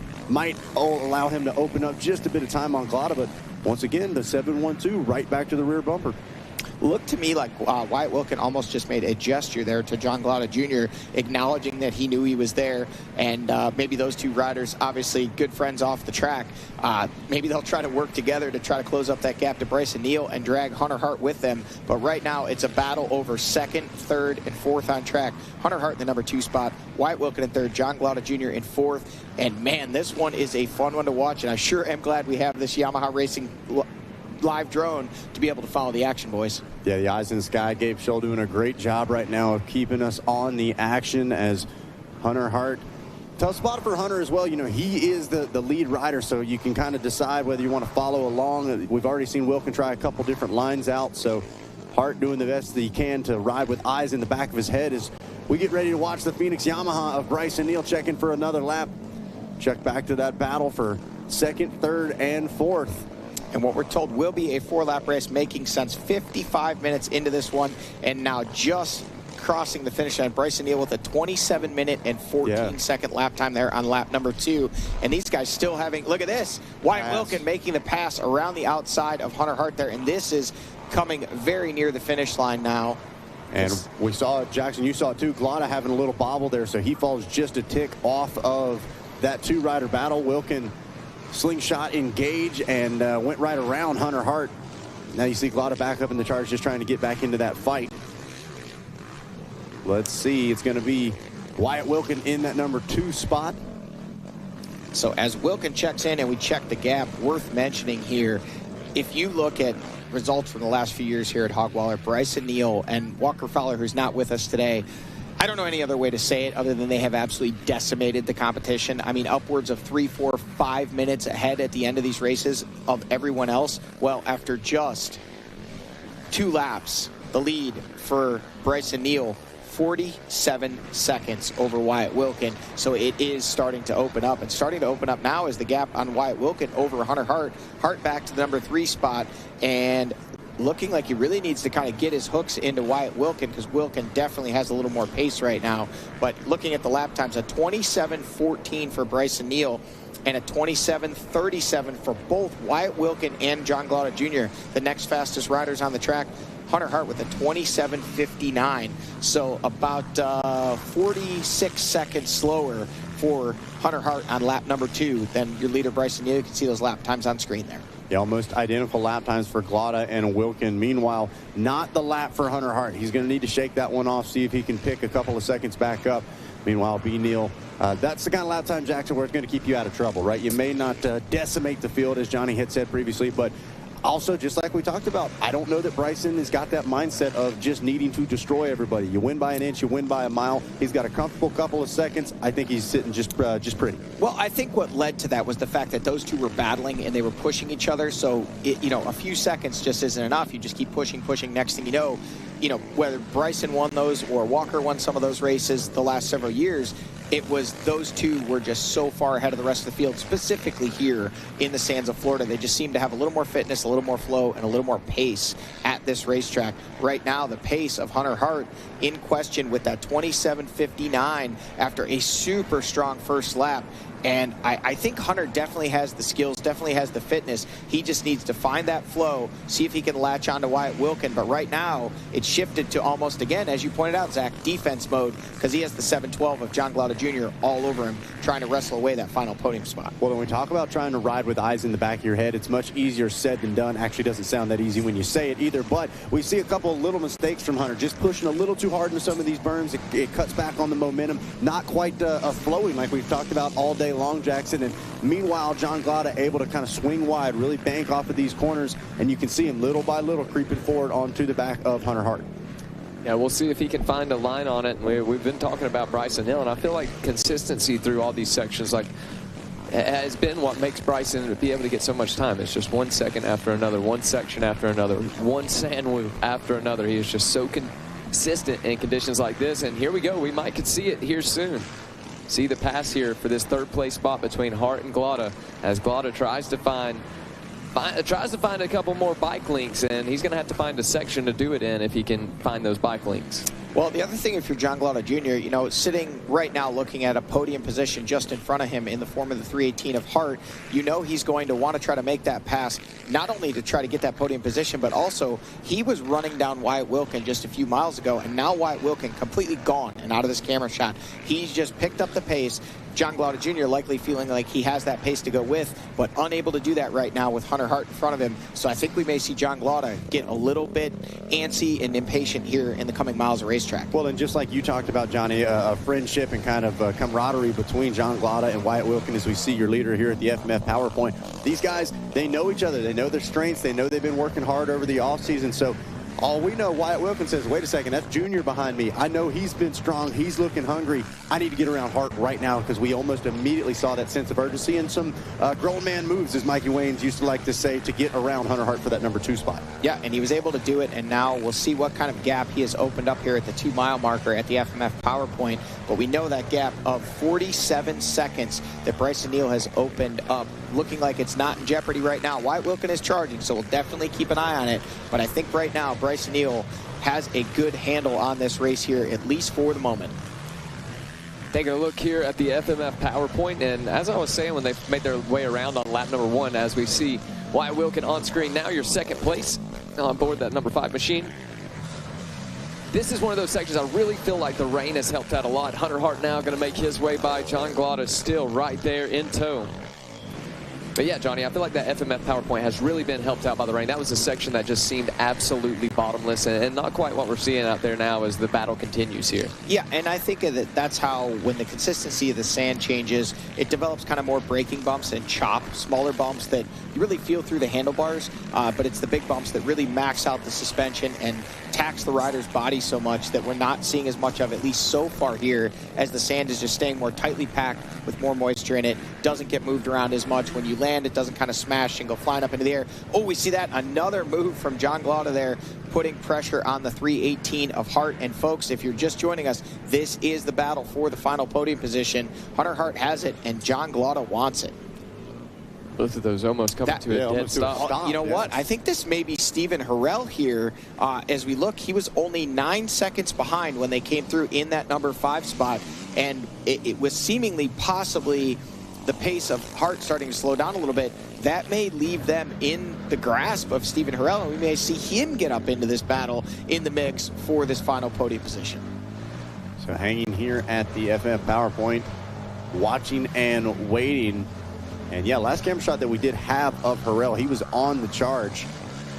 It's looking like that's J-Shad making his way through.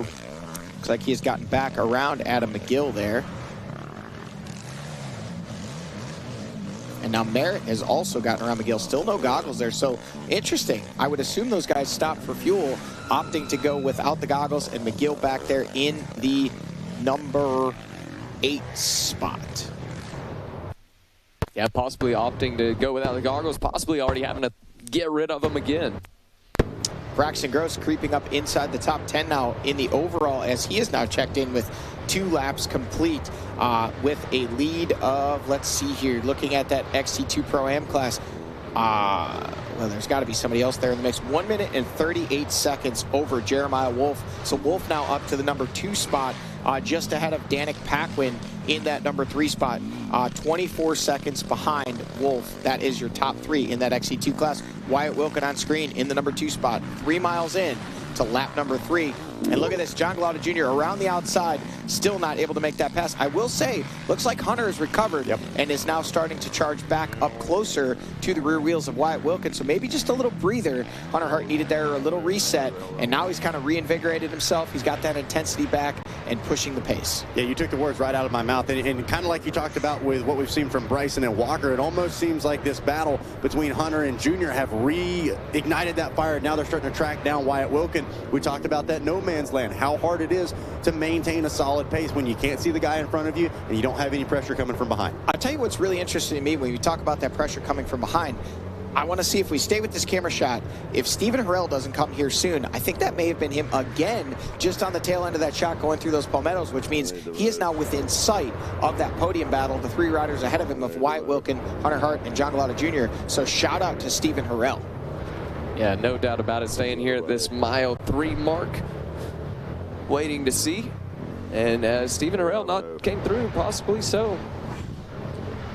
All right, I think we may have Stephen Harrell kind of lurking there in the shadows and sitting back there in that number 5 spot. Sure seems to me like he may be putting in a charge by the last couple camera shots.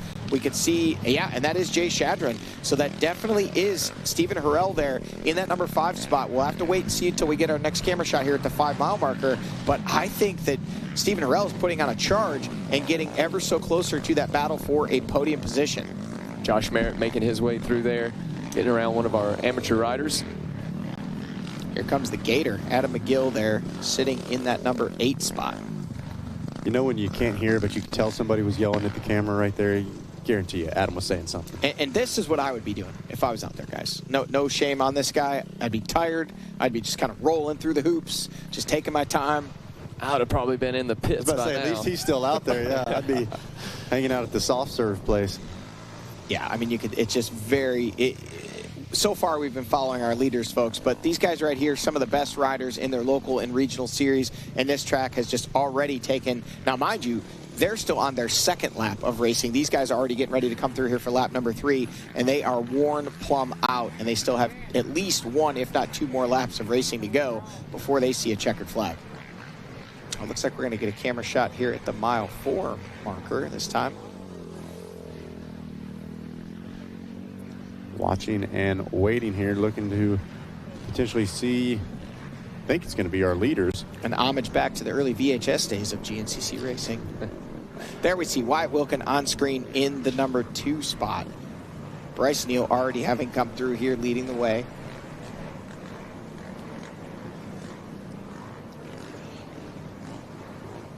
Watching the Yamaha machines here from the Yamaha Racing Live drone. Take a look, is that Owens that we're watching right there? No, still Hunter Hart That's there Hart, okay. in the number 3 spot, and John Galata Jr. there in 4th. So Hunter Hart has not only weathered the storm from John Galata Jr., and look at that, there is Harrell. So now he is absolutely, wait. I believe you're right, Johnny. Either way, how about making a 3-rider battle once again here for Hunter Hart and John Galata? Yeah, that is Harrell. For a moment, it looked like maybe it was Hunter Hart that had dropped back, but he is definitely still in that number 3 spot. So there's Neal. There's Hart in 3rd. Wyatt Wilkin in between these guys. John Galata Jr. going for a little huckabuck through there in the number 4 spot. And Stephen Harrell on a charge. An inspired ride from this young man. Made a lot of noise just a few years ago as a rookie in this class. And looking like he is ready to make 2026 one to remember with a strong charge here on lap number 2 and the start of lap number 3. Looking strong, looking fit. Been down here all winter.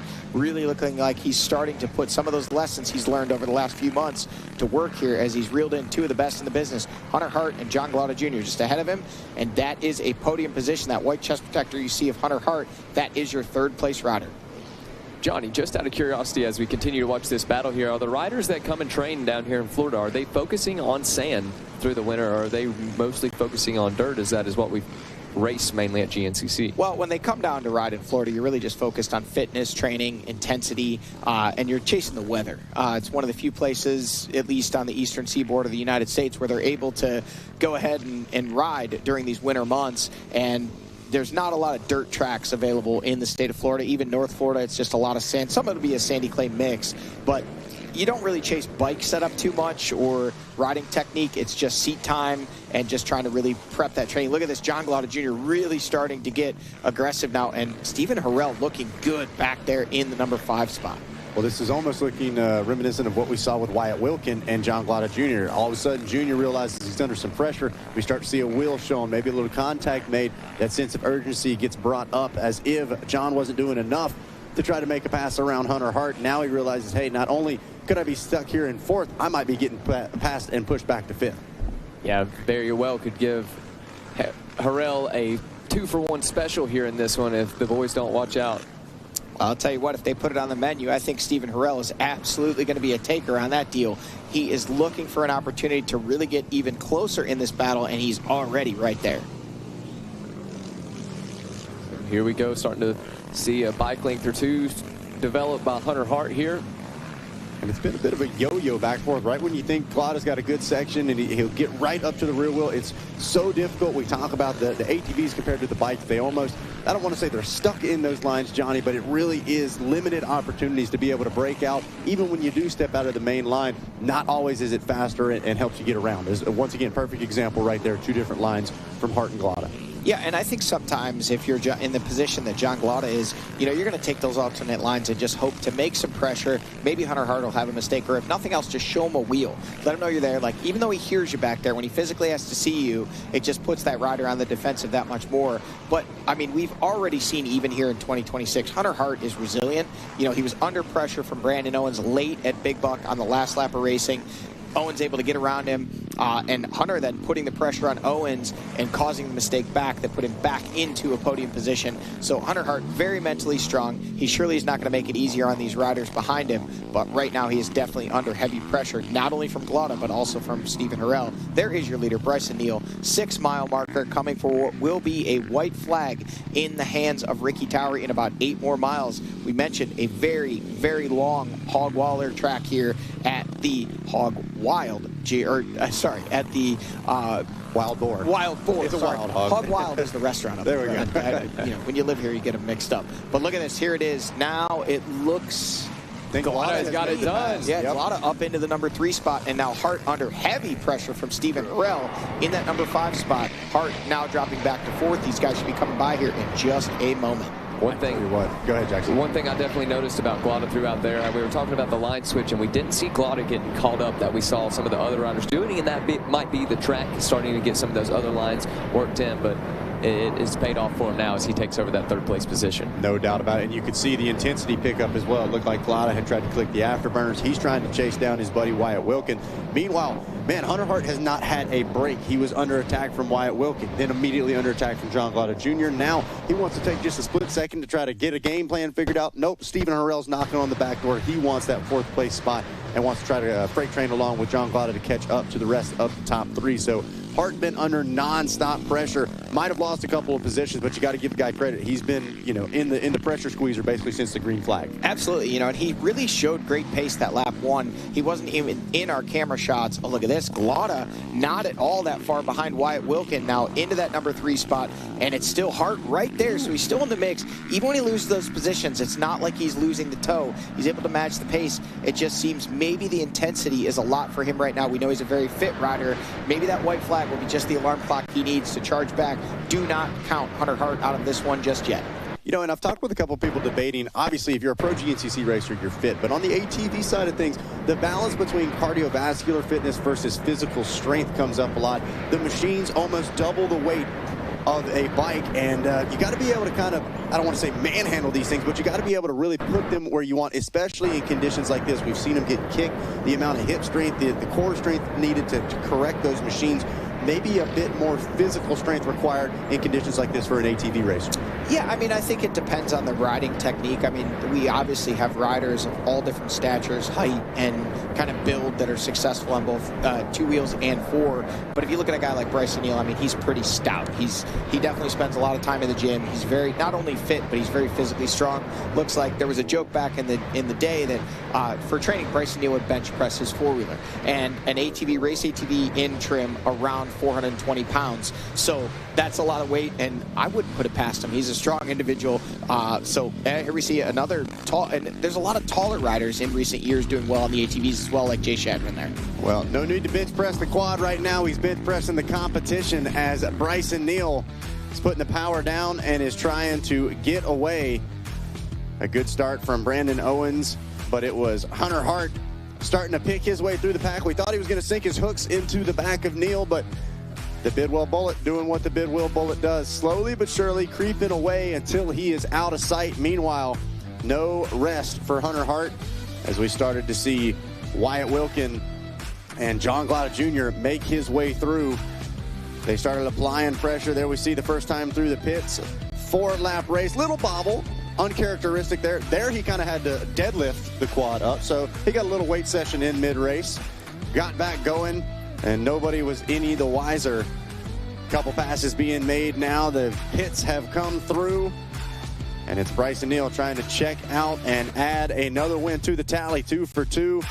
Wyatt Wilkin hard on the charge, and he's bringing his buddy John Glada Jr. along with him. How's the podium and the top 5 going to shake out? We'll find out after this commercial break. Back to more racing live here on RacerTV.com.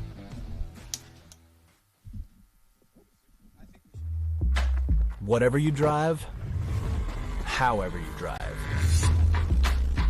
AMSOIL specially engineers lubricants to maximize power, performance, and protection in your vehicles, so you can work hard and play hard with confidence.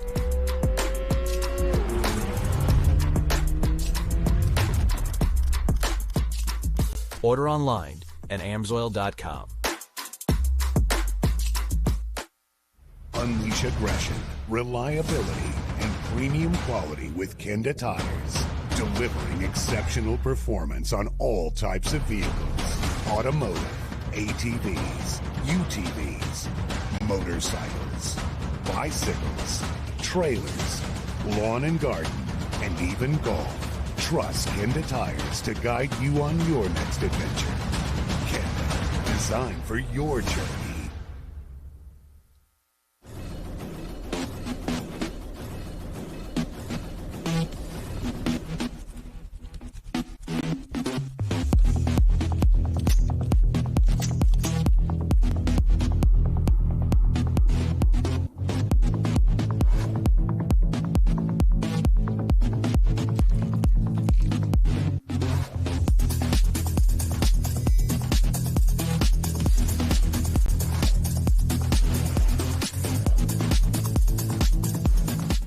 Born of family values and a homegrown work ethic, Cometic Gasket seals your machine so you can focus on the finish line. Cometic Gaskets are the competitive standard for racers who demand the very best inside their engine. Cometic Gaskets are always constructed from superior materials designed to perform in the most demanding environments. Whether it's a championship on the line or a day in the dirt with friends, professionals and enthusiasts alike depend on Cometic. Cometic Gasket, sealing championships since 1989.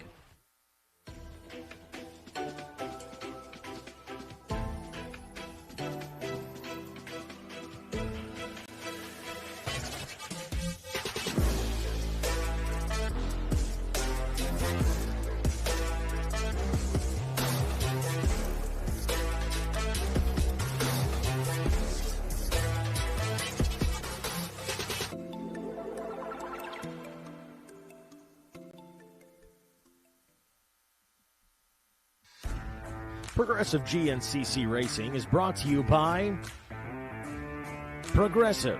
Progressive could save you hundreds of dollars on your automobile and motorcycle insurance.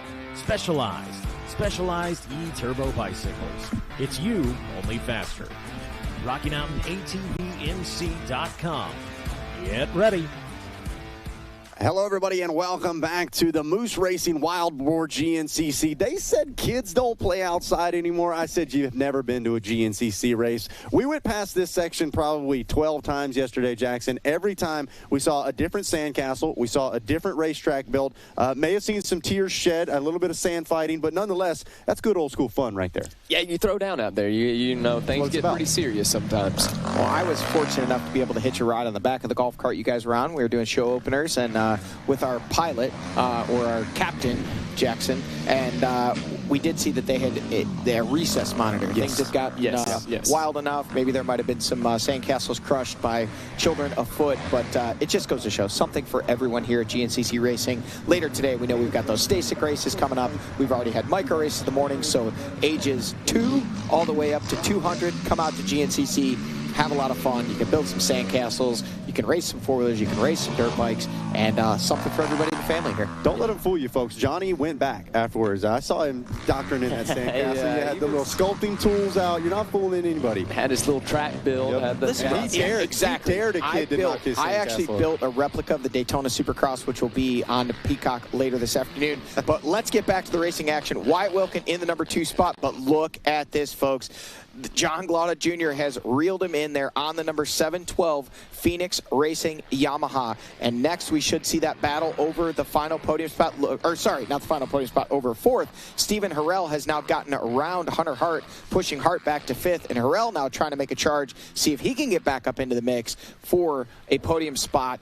And Hart sitting back there, there he is in the number 5 spot, looking like he was able to kind of stabilize things, but he definitely lost not only that position, but some time to Stephen Harrell. Man, that was a great shot through the mile 11 mark as we flash forward to mile 12 between Wyatt Wilkin and John Glada. Both of them relatively tall, but Glada, no doubt about it, one of the tallest riders we have in the field. And you could see the way his legs were able to absorb a couple of those bumps. The Phoenix Racing Yamaha was dancing around underneath, but the upper half of his body didn't move at all, just completely absorbed him with the legs. And you got to think, little things like that save a bit of energy. Now, Wyatt, not much shorter than him, got some long legs himself, but it's those little details, and just like you said, many different ways to be successful here in GNCC, no matter how you're built. Yeah, I mean, you could break that down and say Bryson Neal, a taller rider as well, so 3 of the tallest riders in the field up there in the top 3, but these guys are potent in any conditions, whether it be, you know, mud, sand, hard pack. All 3 of these guys are former podium finishers here in GNCC racing, but leading the way in the points, leading the way in win tally, and leading the way here today, Bryson Neal on the big number 1 Phoenix Racing Yamaha there, making it look relatively easy. 47 seconds was the gap after 2 laps of racing. We are now approaching just a few more miles to go until we see him with 3 laps complete and a white flag in the hands of Ricky Towery. Bryson Neal very much in command of this one right now. And you see him, whoa, wait a second now, coming to, just slowing down just a little bit. That's it. These guys are saving the goggles, they're saving the gloves. On an ATV, when you hit water at speed like that, it kind of sprays up, gets all over everything, and it just, the few seconds that you may gain end up being 30, 40 seconds of blurred vision, you know, wet hands that are so hard to hang onto those slick grips, as now coming into the pro pit section here. Bryce Neal getting a little loose there, almost missing those ruts. He definitely is still pushing. We theorized that maybe he would kind of get that gap and settle in, but to me, it looks like he is still very much pushing the pace here and trying to continue to open up this gap over Wyatt Wilkin in the number 2 spot. All right, let's see. There was a little bobble in the pit. Are we going to get it? No lock in yet. And it's hard to find a flow on a track like this. He says he does it when he gets in the flow, when he gets in the zone. I mean, he might be locked in. He just hasn't given us a lock in. That's true. That's true. Yeah, I think that's just a sign, in all seriousness. I know we were joking about it a little bit earlier, but I think it's just a sign of confidence from Bryson. I mean, everybody listening that has raced before, you know that feeling, especially if you're in the lead of a race and you know you're doing good, you're absolutely feeling it. You come around your pit, you come around your parents, whatever. You're excited. Some people yell, some people take hands off the bar. Bryson Neal locks in. Absolutely. It just shows his focus and continued desire to want to win these races. He has won so many of them already and looking to add another one to the tally here today. And looks like now this could be, it is not the battle just yet. They are still a little bit further behind, waiting on the number 5 of Wyatt Wilkin, also the 712 of John Glada Jr. back out front from the live drone. Bryson Neal leading the way, and we cannot forget about Stephen Harrell sitting back there in the number 4 spot. Not quite within sight of Wilkin and Glada, but not far off, just a few seconds. All it would take was a little bit of a push from Harrell, which you know he's already pushing, or potentially even catching a lapped rider in the wrong section, and we may see that whole 3-rider battle come together. And look at this, here it is, Wilkin on screen, and now he has shaken John Glada Jr. just a little bit. Glada with the goggles off. Yep. He had him on in our last camera shot. There, I don't know if that's a, do you want goggles or use your head, but one way or the other, they're communicating that to John Glada Sr. They're checking in on his rider in the number 3 spot. Now they have opened it back up just a little bit over Rel. Seemed like he was a little bit closer in that last camera shot. Yeah, clock's still ticking here. Let's see. That's him there. Yep, so there is your 4th place rider on screen. And next up, we should be seeing the 318 of Hunter Hart, now in the number 5 spot. He's pointing at something on the left side of the machine. Possibly clutch. ish. He was pointing at what looked to be the handlebar there. Yeah, and you see Matt Pierce making the signal for clutch. Hunter Hart, one of the riders, you listen to him ride. He rides very high in the RPMs, and actually had the discussion this morning with Chris Boar. And Chris said, hey, on a track like this, you got to just get your fingers off that clutch, man. Don't overheat that thing. So hopefully that not coming back to bite Hunter Hart. I mean, even back in his youth days, I remember him just absolutely, he uses the clutch to keep the revs of the machine up, but in certain conditions, it can really generate a whole lot of heat and abuse that clutch. So let's hope for Hunter Hart that's not the case here today. Whatever issue he does have going on, it's something he's able to work through and continue to hold his strong position there in the number 5 spot. Now, as we watch Bryson Neal picking his way through, getting ready to put in another lap and take a white flag. There it is, right on cue. Let's say something like that was going on for Hunter Hart. Clutch is going away. What does that do? How does he change his riding style to try to get this thing to the finish without losing as much time as possible? The best thing you can do is, if you're aware of it, just don't use it. Just, you know, kind of rev match the transmission so that when you're letting off, you're shifting and making smooth shifts without having to use the clutch at all. And with Hunter, it's not that he uses the clutch to shift as much as it is he'll not downshift coming into a corner and kind of just really clutch that machine to get the RPMs up. And he actually uses it in the whoops. He'll always use it to keep the RPMs up, keep the motor spinning freely, to keep good power on tap, so he can kind of just drop that clutch lever to launch. And it works well in some conditions, but it is very, very abusive to the machine when you ride that way. Yeah, and like in ATV MX, we can see clutches go in 1 30-minute moto. This is a 2-hour-long race, and this is way rougher than what you're going to see at an ATV MX, at least considerably. So it is no surprise to me that we are seeing clutches go out. I know you GNCC guys that have done it forever might think the clutch should hold up, but to the rest of us, this is absolutely brutal on a clutch. Well, and Jackson, also the kind of load and release of the whoops, the way you kind of come into them under a load and then the bike unloads, that constant loading and unloading of the clutch creates a lot of heat and a lot of abuse on that apparatus of the machine without even using the lever at all. So anytime you're using that clutch lever, it's just further abusing a component of the machine that is already abused. There you see Wilkin through in second, John Glauda Jr. through in third, and let's see what the lead is. 1 minute 27 seconds. Bryson Neal leading the way. Wyatt Wilkin into the number 2 spot. Looking at lap times, a 28:47 for Bryson Neal. So slowing down about 31 seconds that lap of racing from his previous lap time, and then 29:25 for John Glauda Jr., who's actually sitting in third. Scoring has those two flip-flopped. It is Wilkin in the number 2 spot and Glauda in third, so a little transponder snafu there. But looking at those very close on the lap times, 29:25 for Glauda, 29:28 for Wyatt Wilkin. So looking at that, 28 seconds plus another 13. So yeah, that's, I mean, realistically about 41 seconds there was just how much faster Bryson Neal was again on lap number 3. So 47 seconds faster on lap number 2 and about 41 seconds on lap number 3. So there it is. Some lap riders moving out of the way now as we continue to follow here on the live drone. Yeah, what is sure to be a good battle between these two. And we've seen these two already kind of mixing it up already when they caught Hunter Hart, and now they're back together after they've gotten around Hart, and man, they just seem to keep finding each other throughout this race here. So Wyatt Wilkin, a solid start to the 2026 season as we see an alternate line there for Glauda. Tries to run a wheel up, not quite enough, but man, the confidence level and just the comfort level in the sand, such a big part of things. And another rider we talk about that was smiling a lot leading into today's race. Wait a second, how about that? What a move from John Glauda Jr. as he pulled the trigger. He saw that opening at Jackson, and there was zero hesitation, absolutely dove in there and made the pass stick. We were talking to Wyatt Wilkin about comfort in the sand. He's going to try to get comfortable and figure out a way back around John Glauda Jr.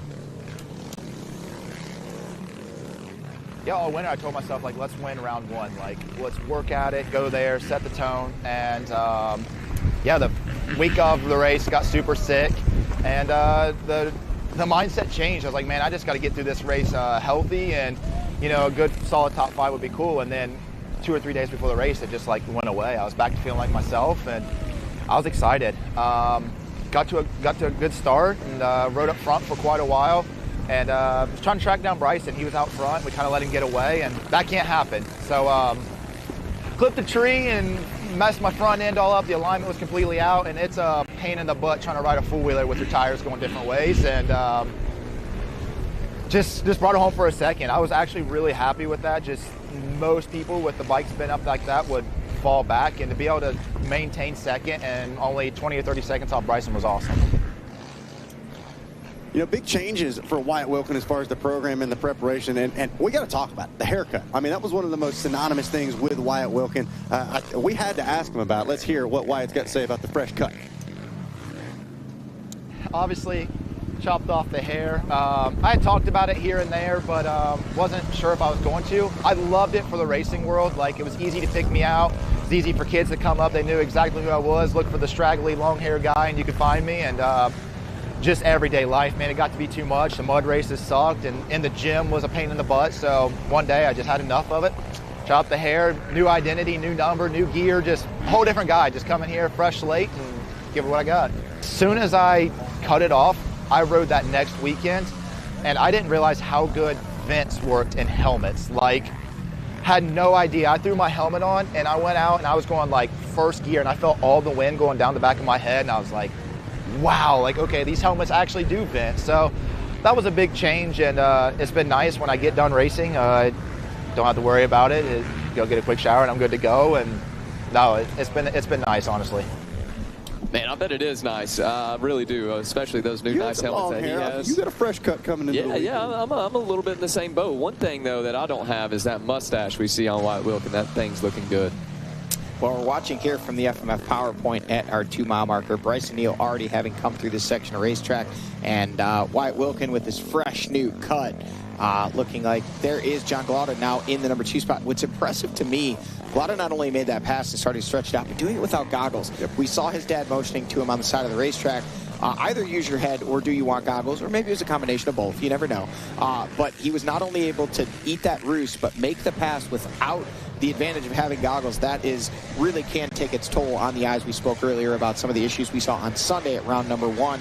But the sand, incredibly brutal. You can imagine, if you guys were out in the wind yesterday, just the wind blowing around kind of irritated the eyes. And look at this, Stephen Harrell hanging tough there in the number 4 spot out of Elkridge, Maryland. This young man really has put in the work this offseason, and an impressive ride from here today. Him here today, and we should see the number 318 of Hunter Hart coming here soon.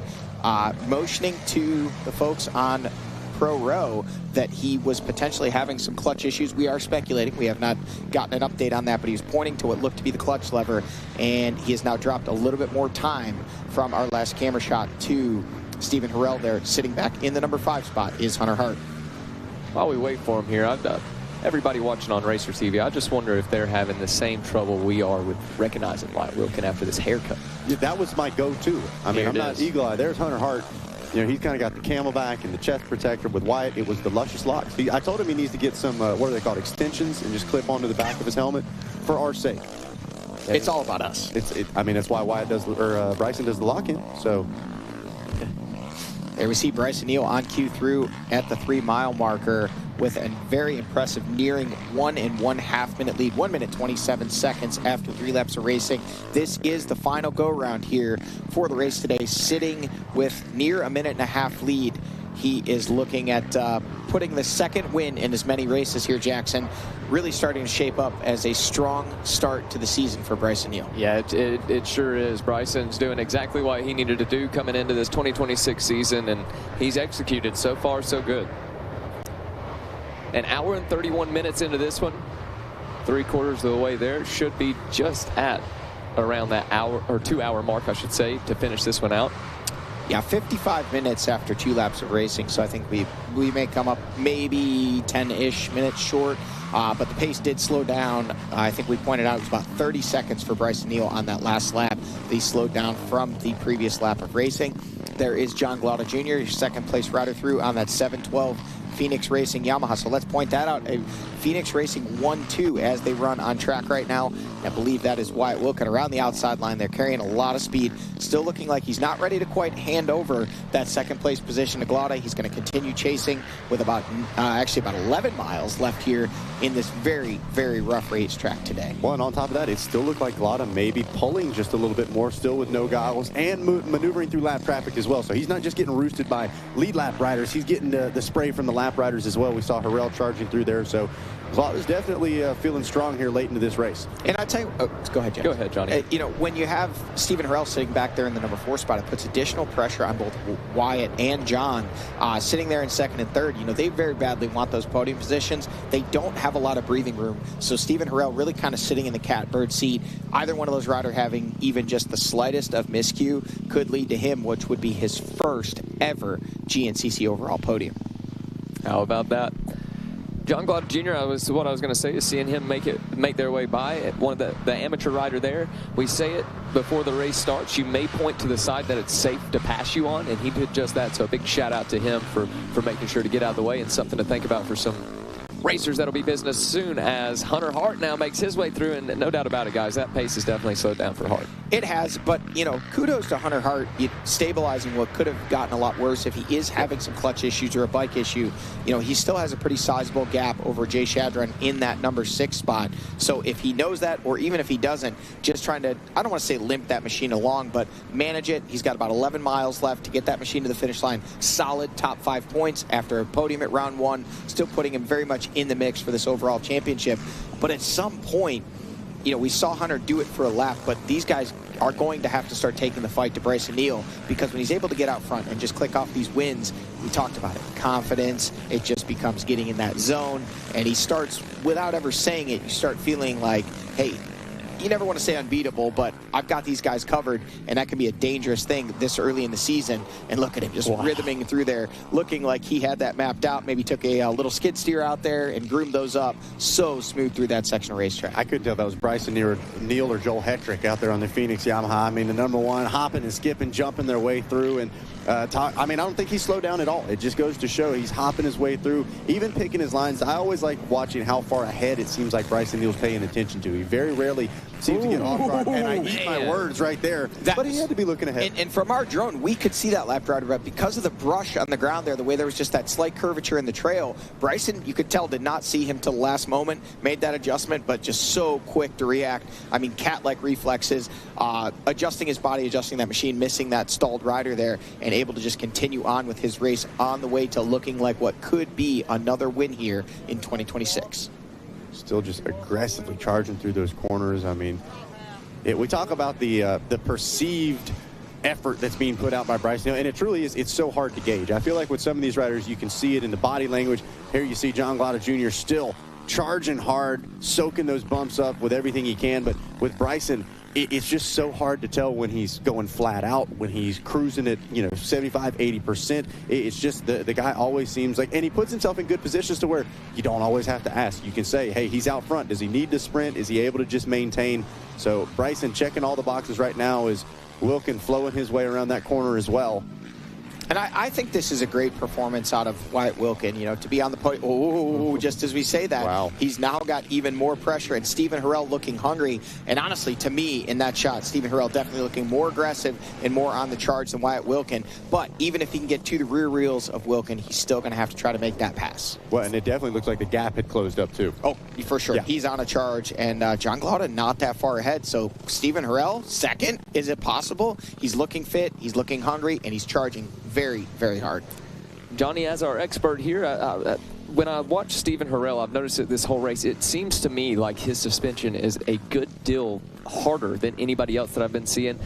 I would like if you would look at it and see what you think yourself. Yeah, it seems like he's got the bike set up stiff, but again, we were talking about that stature. All of the other riders he's battling with considerably taller than him as well, so they use the legs to kind of absorb the bumps. Stephen Harrell looking like he's kind of doing more of the skimming, where the other guys are doing more of the hopping and absorbing. So that may be part of what you're seeing, but yes, his bike does look very stiff, but it seems to be working for him right now. Well, here we go. The white flag is flying. The final lap of racing underway for our ATV Pro race. Bryson Neal just continues to check boxes, gets a good start, makes the passes. had a small hiccup. I think his glove might have just come unstrapped. He's had so little issues here, but Neil on the charge. Meanwhile, the battle for the backside of the podium is the focus right now as Wyatt Wilkin, John Glotta Jr., Stephen Harrell, and I'm still counting Hunter Hart in this as well, all battling for those final few podium spots. It's the final lap. It's time to lay it all out on course. Who's going to come out on top? Who's going to be spraying champagne showers when the checkered flag flies? We're going to have a quick commercial break, and we'll be back to close things out from the Wild Boar GNCC after this. Hey race fans! Gear Bicycles is on hand today with the all-new Gen 4 Specialized Levo. They also have great deals on Gen 3 Levos and used bikes. Stop by their booth and see for yourself how fun it could be riding around these GNCC hills. Gear Bicycles is sponsored by Progressive. When you stop by their booth, you can find out why it's important to insure your e-bike, dirt bike, ATV, or RV. Once again, thanks for being here today, and enjoy your day.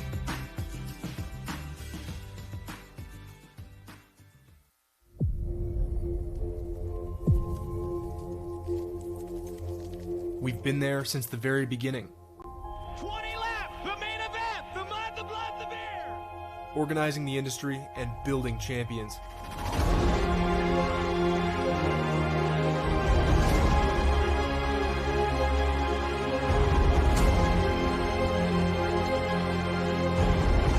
"100 years of defending your rights to ride into the future."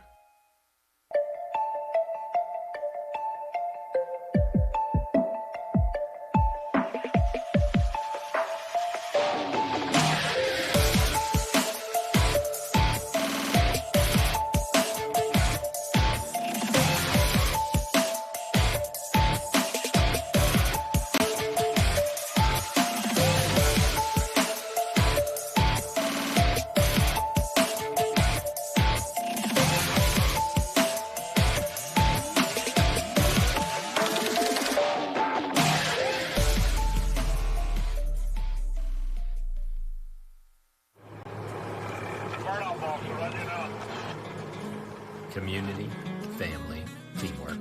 It's what we have stood on for over a decade. Hauling might be what we do at the surface, but it's much deeper than that.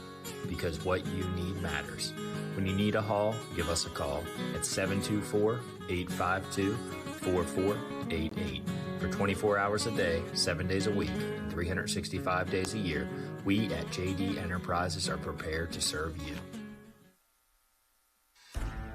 Progressive GNCC Racing is brought to you by Progressive. Progressive could save you hundreds of dollars on your automobile and motorcycle insurance. Specialized E-Turbo bicycles. It's you, only faster. Rocky Mountain ATVMC.com. Get ready. All right, hello everyone, and welcome back to the Moose Racing Wild Boar GNCC here at the Hog Waller in Palatka, Florida. Saw the mud bog machines sitting throughout the property, but right now I wouldn't quite call it mud bogging, but we're certainly sand surfing as we're getting down to the closing few miles of our ATV Pro race. Don't think it's a surprise. Bryson Neal, the man to beat out front. Let's take a look at the lap times. The last time through timing and scoring, B. Neal looks like the only rider still sub 29, a 28.47 on that last lap. Meanwhile, Wyatt Wilkin continuing to pick up the pace with a 29.18. John Glotta Jr. a 29.25, and then Stephen Harrell a 29.40. But I don't think the lap times tell the whole story. I think that was Harrell that we just saw coming through on your screen. Johnny Jackson, we saw it. Harrell is on the charge, and look at that. He has gotten around Wyatt Wilkin. Wait a second, we got a big shakeup. Yeah, that is a podium position now for Stephen Harrell up into the number 3 spot. We saw him charging hard just before we went to commercial break. He was almost to the rear wheels of Wilkin, and now he has made the pass. And Stephen Harrell in position to earn what could potentially be his first ever overall GNCC podium here in the sands of Florida. So let's see here. Should still be Neal out front, John Glotta in that number 2 spot, and then there you see timing and scoring updated. So Stephen Harrell hasn't made the pass on Wyatt Wilkin. Hunter Hart should still be rounded out your top 5 with Jay Shad and Josh Merritt 6 and 7. Shout out Braxton Gross, your XC2 leader, currently running in the 8th overall spot, looking to add another XC2 win here at the Wild Boar. No doubt, and you know this has to feel so good for a rider like John Glotto Jr. We talked about him so much every season, and to get up here, especially in the sands of Florida, and get a podium spot, I'm sure that has to be a weight off his shoulders. Guys, and as we wait here for the 318 of Hunter Hart cutting over now a little further ahead in the Yamaha Racing Live Drone, shout out as you look down there in the 18th and 19th position overall. That is Harrison Lindsay leading the way in our amateur overall and that college A class, but he has a lot of pressure from behind. After 3 laps now completed for those two, Bryce Pullen into the number 2 spot, both in the overall and in class, separated by 1.7 seconds. So that is an absolute battle out there for the overall amateur position and also the win in that college A class. Harrison Lindsay has had it since the beginning, but Bryce Pullen on a charge and applying heavy pressure. There is Bryson Neal on the number 1 Phoenix Racing Yamaha out front, leading the way, clicking off mile markers, about 5 more to go until he will put the finishing touches on what will be his 2nd consecutive win in as many races, Jackson. And Johnny, one of my favorite new classes is that 250 All-Star class, and that has likes of Bryce Pullen, who we're talking about 19th overall right now. He just graduated from that last season, and I believe it was last season. Yep. That he graduated out of that 250 All-Star class. And those riders, I feel like they take such shape in such a short amount of time racing in that 250 All-Star class. In the AM race, we see them up on the overall podiums. We saw Poland, and now seeing him here in this PM. Well, and when we're talking about that 250 All-Stars class, sitting in 13th place overall, Cole Likens, fresh out of that class last year as well. He was actually battling Bryce Pullen, and now he's sitting ahead of Pullen in the overall. Pullen opting to go into that college A class, and Cole Likens, actually last year Cole Likens was in the afternoon race. I'm sorry, it was 2 years ago that he was in the 250 All-Stars, sitting there in the number 13 spot and third in that XC2 class. So a potential XC2 podium for Cole Likens here today. That would definitely be a solid ride for him. John Glotto Jr. taking a look over his shoulder on the 712 machine in the number 2 spot behind his teammate, Bryson Neal, taking a look back over his shoulder. He doesn't want to hang around too long, or he might catch a view of the number 908 of Stephen Harrell. And there he is, Stephen Harrell up into a podium.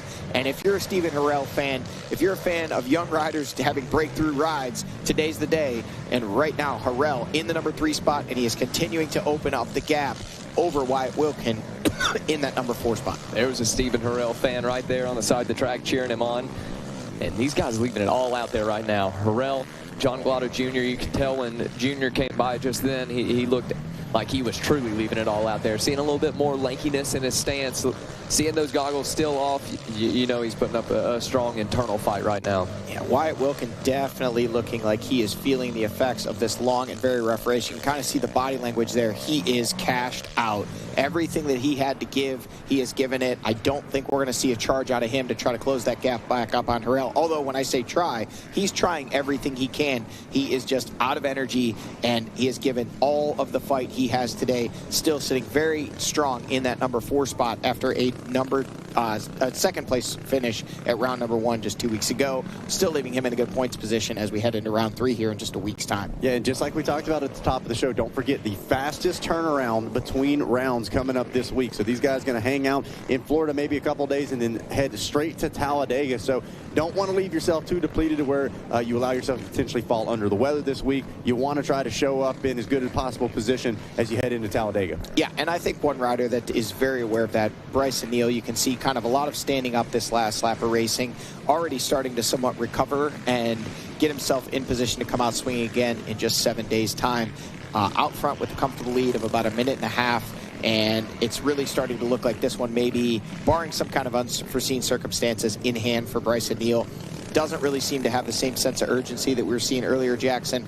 He's just kind of managing the race at this point, and he's in a good position to get it done. Yeah, and at this point, while would Neal have too much of a sense of urgency, and seeing the same from the rest of the riders, I feel like as we were watching them make their way by, that urgency is definitely starting to deplete as we get down to the closing stages of this. Everybody knowing they're starting to have a gap, especially in that FMF PowerPoint, seeing those guys really looking over, trying to gauge exactly where the rider is behind them. Yeah, and at some point, you've just given everything you have, and it becomes as much a battle emotionally as it is physically. You feel like you have nothing left to give, and you know you have miles left, or in some cases even laps left, and you're just having to find that will to keep pushing. you just can't understand how physically abusive that this race is unless you actually go out there and give it a go. This one is physically by far the toughest on the schedule, and Bryson Neal managing it very well today, Jackson. No doubt about it. Watching him now on our Yamaha Racing live drone, watching down on the Phoenix Racing Yamaha machine, and looking good right now as he tries to put a ribbon on this one. Less than 5 minutes left to go until we expect to see a checkered flag in the hands of Mr. Ricky Towery, and expect to see Bryson Neal right there with him. One more trip through the pro pits here. Don't expect to see any fuel, any goggles, maybe just a pit board letting him know a job well done for this 4-time and defending series champion. Clicking off another win here today if he can manage this for just a few more miles, and he's just looking smooth, looking like he's just kind of getting the job done at this point. And then John Glada Jr., a phenomenal ride in the number 2 spot. It's been a minute since we've seen him up on a GNCC overall podium. And honestly, if you look back a few years ago, fitness maybe was the question for John. He was always fast, but it seemed like he would kind of not have the stamina to go to the distance. I know working with Levi Cohen, Outlier Performance Training, really seeming to be working very hard this winter, getting himself in shape to come out and do exactly this. We saw him charging very hard at the end of our race 2 weeks ago, and now on the final lap of racing, sitting in that number 2 spot, not close enough to make a run for the win, but pulling away from the riders behind him, both Stephen Harrell and Wyatt Wilkin. John Glada Jr. looking strong, and then just on cue, here comes Stephen Harrell in that number 3 spot, still absolutely charging incredibly hard, Jackson. No doubt, and John Glada Jr. was as well in that last camera shot right there where we just saw Stephen Harrell. That's what I was about to say. I said the sense of urgency was gone, but it definitely does not look like it from John Glada and Stephen Harrell right now.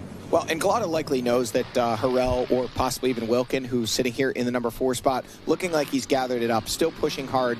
He does have a very, very sizable gap over Hunter Hart, but still jumping his way through some of the roughest sections of this racetrack and not giving up on it, maybe hoping for another opportunity to take the fight back to Stephen Harrell. But at this point, he is starting to run out of distance on this racetrack, Jackson.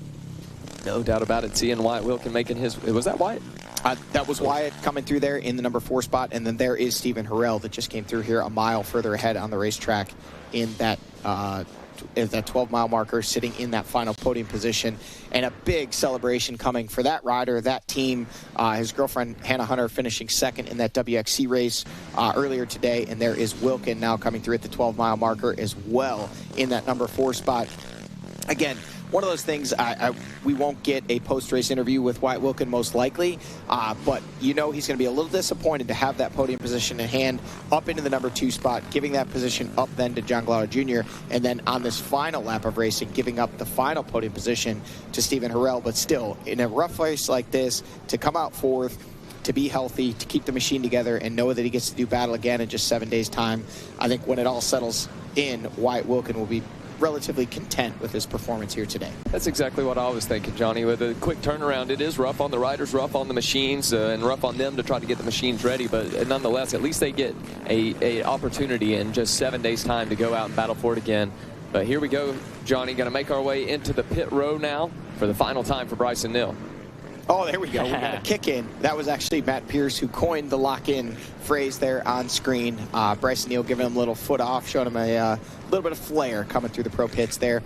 And now it really is just one more section of racetrack for Bryson Neal before we will see a checkered flag waving and his second win in as many races starting off the season, just like you'd want to script it when you're sitting at home. You know, he made mention in his post-race interview to you just 2 weeks ago, Jackson, that you know, he didn't get the seat time this winter, just had a very, very rough Ohio winter, snow, said he got sick, and he literally rode a few times in January, and then just a little bit, I believe it was the week before the race, was all of the riding that he did leading into round 1 2 weeks ago. Don't know how much seat time he got between these last 2 weeks, but we know that whatever he's doing, it's working, because he has absolutely handled the competition here today, really from the drop of the green flag. No doubt about it. Bryson Neal hopping his way through another very rough. When we say a rough section of this racetrack, it's pretty much from the finish line back to the finish line. Yeah, just another section. Yeah, it's all rough. Looking like he might have been taking a look over his shoulder, maybe a fan that he recognized on the side of the track, because at this point I'm sure he knows no real pressure from behind. Upwards of a 1.5 minute lead for the big #1 Phoenix Racing Yamaha of Bryson Neal. So the final few stages here of this race. Bryson Neal making Good work of it now as he bobs and weaves his way through the trees. And our scoring system saying 10 seconds until the leader is doing, showing that the pace has definitely slowed down because he does still have some racetrack left ahead of him. I think we're going to see at 1 hour 52 minutes, we're going to see this race upwards of 1:53 by the time it's all said and done. So getting very close to that 2 hour mark for this race. And then back just a little bit further on the racetrack is John Glaude Jr. pushing and continuing to try to make sure he maintains that gap over the 9:08 of Stephen Harrell. First time podium finish for Stephen Harrell. A momentous day for him. That being our motorsports Fearless team. Stephen Harrell representing that Fearless. It's a anti-drug and alcohol organization. Gets a lot of support from them. Stephen himself having taken the Fearless pledge, saying, I want to get my my adrenaline and my rush out of racing my ATV and not using any kind of substances. And man, clean living definitely paying off for him today in a very, very tough race in that number 3 spot. And that is going to be quite the day for Stephen Harrell. Love it, man. Love it. Good on him. Now we're getting closer to the finish line. Bryson Neal, we can see the road coming in to this Hogwaller facility here. And Bryson Neal, the final left turn, he's got a split line section and then just one little chicane, and it will be a checkered flag, Jackson. I'll let you take it from here. Here we go, ladies and gentlemen, the final few turns. All the fans waiting by, and here it is. Bryson Neal going to put a ribbon on it as he takes the checkered flag here at the 2026 Moose Racing Wild Boar Progressive GNCC. That is how you do it, my friends. And a big fist pump coming across the line, showing just how excited he is to grab the win here today. There's his dad, Chris Neal, greeting him at the finish line, riding over on the e-bike after just seeing him in the pits just a few moments ago. He's got a towel in hand already. Look, guys, is that a cookie? Possibly a brownie we got here. Lisa's got the best cookies. Gonna listen in here for the folks at home. Looking like it looks like it's something for him to go ahead and eat. It looks like it might be a cookie. There we go. Cookie indeed. Oh, stopping the watch. Got to get the accurate heart rate data. And Bryce Neal treating himself as not even a sip of water, just straight to a cookie. Smile on the faces of both of those riders. And John Glaude Jr. now as well into what is nearly the final couple sections of racetrack here. And a second place finish for John Glaude Jr. A great ride coming from deep within the pack up to the number 2 spot. Left-hand turn. He can now see the finish line in the distance, and it will be a Phoenix Yamaha 1-2 sweep for these guys.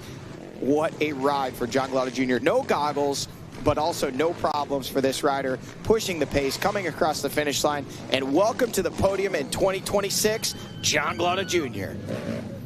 All smiles for David Eller right now, no doubt about it. As John Glaude gonna make it 2 Phoenix Yamahas up on the podium. And take a look at that, Johnny. He said he got second. Bryce Neal a little surprised by it, knowing that his teammate was his closest competitor on the day.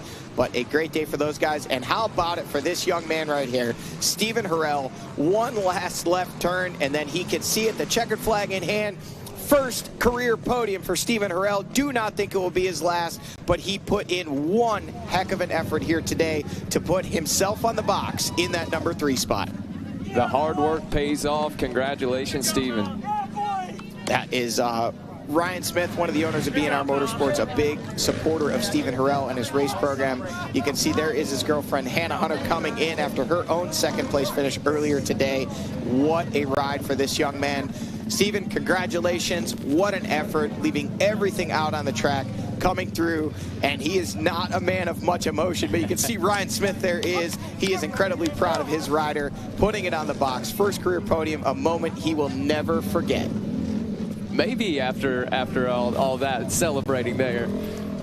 Yeah, a little bit. All jokes aside, just yeah, very, that's very awesome subdued, for Stephen. you know. But hey, at this point, he's earned it. He can celebrate it any way he wants. No doubt about it. The emotions running over down at the finish line as we wait for our Wyatt Wilkin has also checked in now, 42 seconds behind Harrell. So actually, John Glaude Jr. putting quite a charge on that last lap, having the fastest lap of the top 5 with a 29.51. So the pace definitely dropping off. Bryson Neal, a 28.40 the lap before, 29.56. All right, we have our man Zach Herron down there. We're going to let these guys gain their composure a little bit, get their faces wiped off, and we are going to get some post-race interviews for you. And it looks like Zach is there with Stephen Harrell, first career podium finish.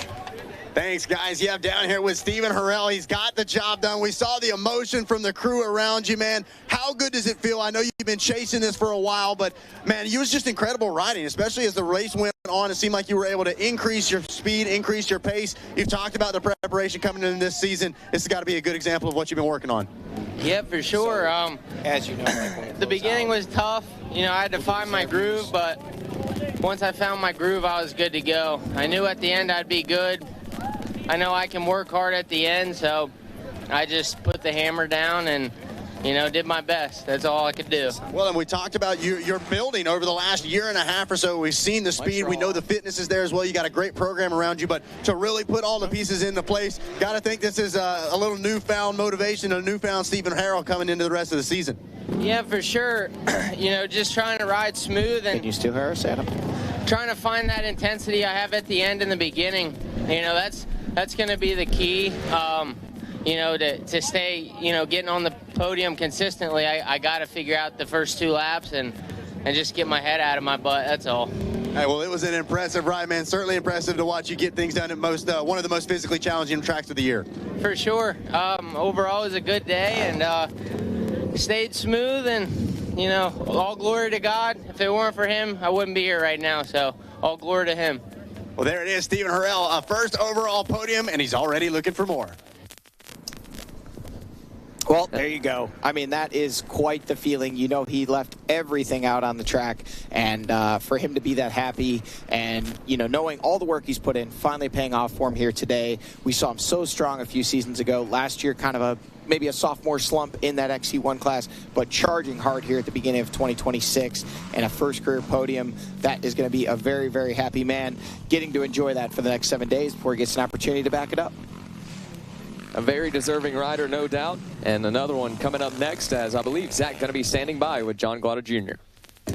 All right, thanks, guys. Down here with John Glada Jr. What a performance. We talked about kicking the season off in a good way, getting some wind in the sails, but, man, you kicked it up a whole nother notch here this weekend. A super tough track. We talked about it coming into this weekend. This is one everybody has circled where you find out what you're made of and you find out the work you've been putting in throughout the offseason has paid off, and it looks like it has. Tell us about it. Yeah, dude, I'm freaking pumped to do this good at this track, but no, I had like a decent start, and then I don't know, I kind of messed it up in the first couple corners, and I don't know where we were going into the woods, but no, I think me and Steven were together for a while and just kind of making our way around people, and you know, I just kind of, I didn't know like whether to sprint or kind of hold back a little bit, but you know, I didn't know how I was going to feel at the end in the beginning, and then got about like halfway in. I was like, all right, I think I could hold this pace. Then everybody else started to slow down, it seemed like, and I could just keep maintaining that same pace. But yeah, just kept picking everybody off, and once I got up to second, just like tried to hold a good pace and get it to the finish, because that last lap is so brutal here. But pretty pumped to come away with a second. My hands aren't too destroyed, so it was an awesome day. Well, and not only were you on the charge, but you had to play a little offense and defense. You'd put pressure on one rider, then you'd have somebody like Stephen Harrell, Wyatt Wilkin right behind you as well. So you guys were doing back and forth and a lot to keep track of mentally as much as physically. Yeah, no, I think I pulled ahead, and then I caught Hunter. I was behind Hunter for a while, and Steven caught back up, and then Hunter ended up letting me by. And then after that, once I got around him, I knew I could kind of sprint again and open up a little bit of a gap, and caught Wyatt, and just after I got around Wyatt, just kept holding that pace. He's fired up for you. Yeah, he might be more fired up than me. Well, John, it was an impressive performance. Like you said, body's pretty good, mind's feeling good. We're already looking forward to Talladega, correct? Yeah, definitely. Should be a little bit easier than this one, but you know, you can't fake it at this track. It shows who's a real man. There it is. He's put in the work. John Glada Jr. is a real man here today. And smiles all over for John Glada Jr. Love to see it, Johnny. Well, there you go. And everybody's going to be happy that this one's over because it is a brutal race, as John Glada Jr. is saying. You just can't fake it, and you can never fake it, but sometimes you can get by with technique. On this course, it is just so physically and mentally demanding. John Glada Jr. putting in the work, Bryson Neal with the win, and Stephen Harrell on the podium. Those three guys are going to be a little bit extra happy for the next 7 days before we do it all again at the Talladega Superspeedway in just 7 days. Jackson, what a race we had here today. No doubt about it. Back-to-back weekends, and the man with the plan here today looks like he is standing by with Zach. Thanks, guys. I'm down here, and I'm going to ask the first question that's on everyone's mind. Bryson, what flavor was the cookie? It was no-bake peanut butter. And Lisa Hudson, she specializes in it. If you ain't had her cookies, you're missing out. There it is. I guess to the victors go the spoils. We're talking cookies post-race, man, but let's go back to it.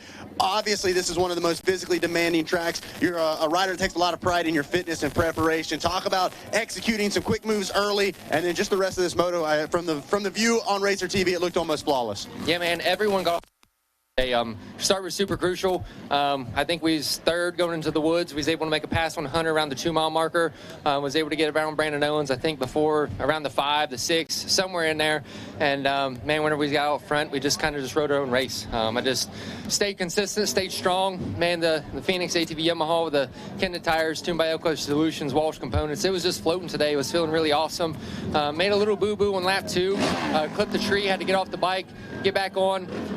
And then on the last lap, everything was rolling good, and came out of the right-hand corner, and man, there's some roots sticking out of the banks, and when I came out and I wheelied, it caught my right front tire, and it just caught me, grabbed me, and just flipped me instantly. Handlebar went to the thigh, bent up the bike a little bit, knocked my toe out on the right front tire, but was able to get back up, get hooked up, and finish this thing. So the track was super demanding. That is the roughest sun gun all year long. This is what we train all year for, and man, this Phoenix ATV Yamaha, she did great. She ate it up today. Yeah, we talked about how brutal it is, especially late in the races. I mean, it doesn't look fun from watching on Racer TV, but you made it look fun. We saw you doubling through some of those sand berms. Seemed like the intensity you maintained, and this is the kind of track where you almost have to stay in attack mode because you try to slow down to catch a rest, and it almost beats you up even more. Yeah, to be honest, you're exactly right. If you slow down and you start trying to roll, it actually is harder. If you can just keep your momentum, stay on top of the stuff, you got to embrace the suck, and you just got to ride the wave, ride it out, and stay on top of the whoops, because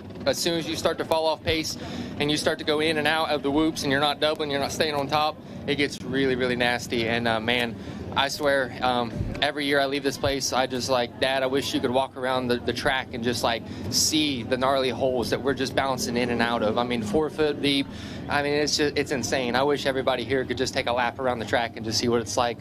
This is the one on the schedule that is a man maker, and it's a torture chamber. I don't know how to explain it. We clock in for 2 hours, dirt bikes tomorrow for 3, and it's a suck fest. So everybody not sucks, but everybody just suffers, and it's just a job just to get through it. But we feel really good, and it feels awesome to get 2 wins to start the year. There it is. Bryson Neal, he wins the cookie, and he wins the wild boar.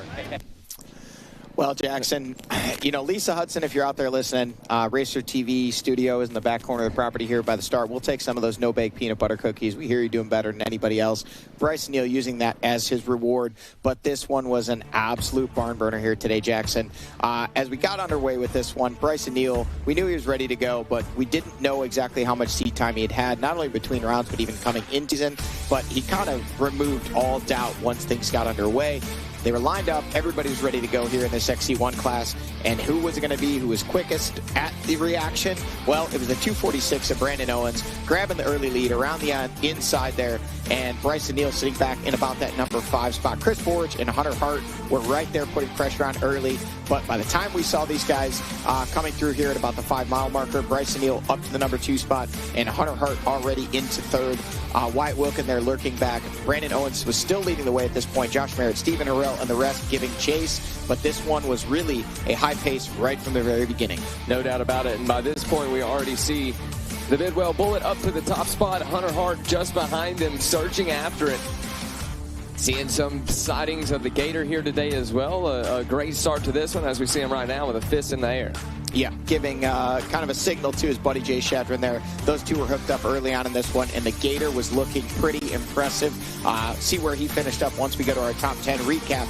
But Bryson Neal just dancing that Phoenix Racing Yamaha, coming in. Little snafu at the pit here, getting the dump can wrapped up in the tether cord, but not costing him much time. And then we saw Wyatt Wilkin on the charge, wrestling away the number 2 spot from Hunter Hart. And it looked like Wilkin might have the pace to potentially even try to run down the leader. Hunter Hart was strong throughout the early stages of this one, kind of seeing what may have been some clutch issues a little bit later on. And then Glada actually able to get around Hunter as well and starting to pressure Wyatt Wilkin for that number 2 spot. But Bryson Neal continuing out front, and the last lap, even some signaling to the fans, crossing the finish line, getting his second win in just 2 rounds of racing, and a perfect season so far for Bryson Neal. John Glada Jr. with a big charge at the end there, wrestling the number 2 spot away, and his first podium of 2026. And then I'm very happy being our Motorsports Fearless crew, Ryan Smith and Stephen Harrell, celebrating their first ever career podium, and Bryson Neal celebrating with that no-bake peanut butter cookie. Again,